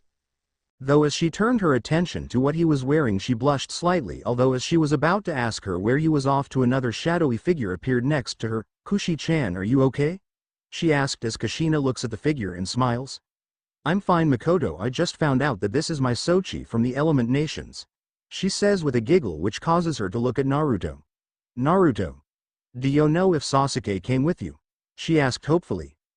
Naruto flinched slightly at the question, since he really did not want to tell his ex-best friend's mother that he had killed him since he tried to take over the Element Nations. Naruto? She says in a more demanding tone, since she noticed him flinch a moment ago, which causes him to sigh as he begins to tell her what had happened after the Uchiha massacre. Why Itachi did what he did and all about the Fourth Shinobi War. Naruto looked at Makoto as she began to tremble as she clutched onto Kushina and began to sob to her, muttering words to herself. Naruto had a frown on his face since he didn't like to make women cry. He looked at his mother and smiled sadly at her as he leaned down and whispered in her ear. "I'll see you at the party, but it looks like Makoto needs someone right now," he says as he kisses her cheek, causing her to blush slightly as she held a crying Makoto in her arms. She could only mutter a simple, "Okay," as Naruto made his way to said party. Naruto stepped into the large room which appeared to be submerged in water. However, there was different rooms floating in the water with bubble around them and the rest of the straw hats where inside them. Naruto chuckled as he made his way to one of the bubbles by using his own personal one. "Hey guys," he says with a smile as he noticed what the others were doing. Luffy was busy eating as much meat as he could fit in his mouth. Naruto was surprised he hadn't choked on one of the bones yet. Zoro was busy drinking sake or anything that was alcohol related while he was calling out to the shitty cook, while also having a drinking contest with the king. Sanji was busy swooning over the amount of mermaids that were currently surrounding him, giggling and mumbling. With him, some of them even went over to Naruto, causing him to smirk almost smugly. If Sanji had seen him, he told the mermaids he would be right with them as he walked towards the two ladies in the crew. Robin was currently using her devil fruit power as a means to multitask, as she had her main set of arms around one of the many books that she liked to read, while the other arms sprouting out of her limbs were currently holding what looked to be a cup of tea or coffee. Nami was currently betting money with one of the princes on who would pass out. Nami was betting on Zoro while the prince was betting on his father. However, he chose the wrong choice as Neptune fell backwards out cold, causing Zoro to smirk, Nami to cheer, and said Prince to sulk in a corner, muttering about lightweights. Once Naruto made his way over to the girls, who now noticed him. They both blushed at his new attire since they could see his abs, causing him to smirk slightly while finding it cute that both of them blushed since they rarely blush around any other person other than him. "Hey Nami-chan, hey Robin-chan," he says with a smile as he lays down on one of the comfy seats with his head rested back. Nami and Robin both smiled as they noticed Naruto walking towards them. "Hey Naruto-kun," they both say in unison, causing him to chuckle slightly while they both glare at each other for a few moments. Robin then turns her attention back to Naruto with a raised eyebrow. "Why are you so late anyways?" she asks as Nami nods as she adds on, "Yeah, you missed the singer who was on a few moments ago," she says while Naruto just smiles at them. "Sorry, I had to take care of some personal business," he says, causing them both to raise an eyebrow at Naruto since there it got them even more curious about where he was. However, they decided not to push the subject. Naruto was currently laying down on one of the comfy sofas as he watched the party go on. However, what he was not expecting was an encore for the singer that was there before he arrived, although this time the singer decided to sing a romantic song which caused Naruto to have a slight gleam in his eye, which did not go unnoticed by the two female straw hats. As the music was about to start, couples stepped or swam onto the dance floor with a partner as Naruto stood up and walked towards Nami and Robin and bowed to them slightly in a gentlemanlike manner as he held out his hand to them with a smirk. "May I have this dance?" he says to them, causing them both to blush slightly and nod as they do rock paper scissors to see who would win. "Shit," Nami whispers a curse as she loses while Robin giggles and takes Naruto's hand as he leads her to the dance floor. As he does a hand sign and a clone appears in front of Nami, causing her to smile and takes the clone's hand as he also leads her to the dance floor.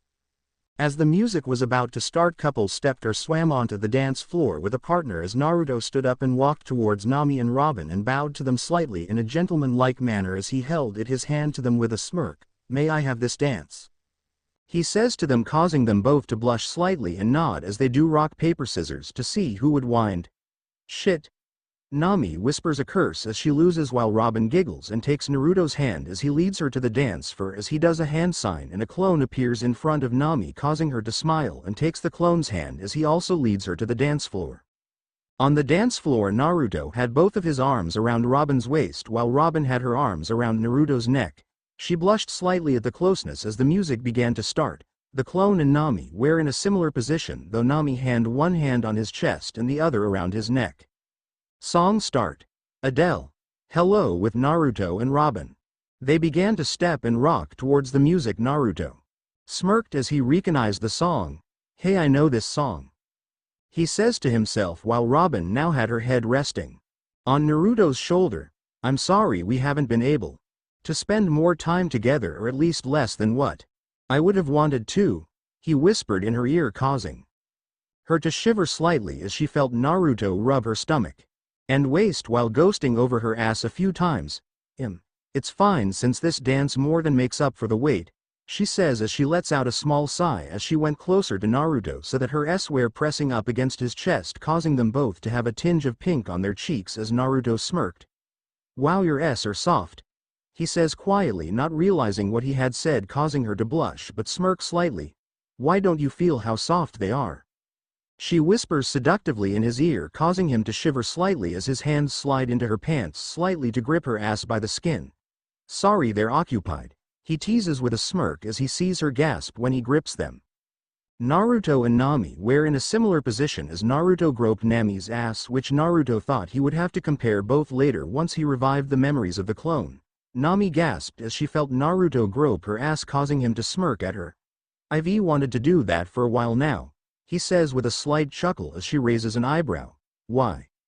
She asks teasingly as Naruto's smirk seems to widen. Have you seen what you wear? He says with a slight chuckle. Your body is just asking me to grope you, he says as they continued their dancing while Nami was blushing slightly as she danced along with him as his hands went back around her waist. Up on a balcony that had a perfect view of the party, Kushina and Makoto are watching as they had slightly jealous looks on their face as they seen what Naruto was doing with the females of the Straw Hats, and they wanted to be in the same position of them, though Kushina was berating herself saying that it was her son, while nothing was stopping Makoto from feeling jealous. The end. Now we will see you in the next video.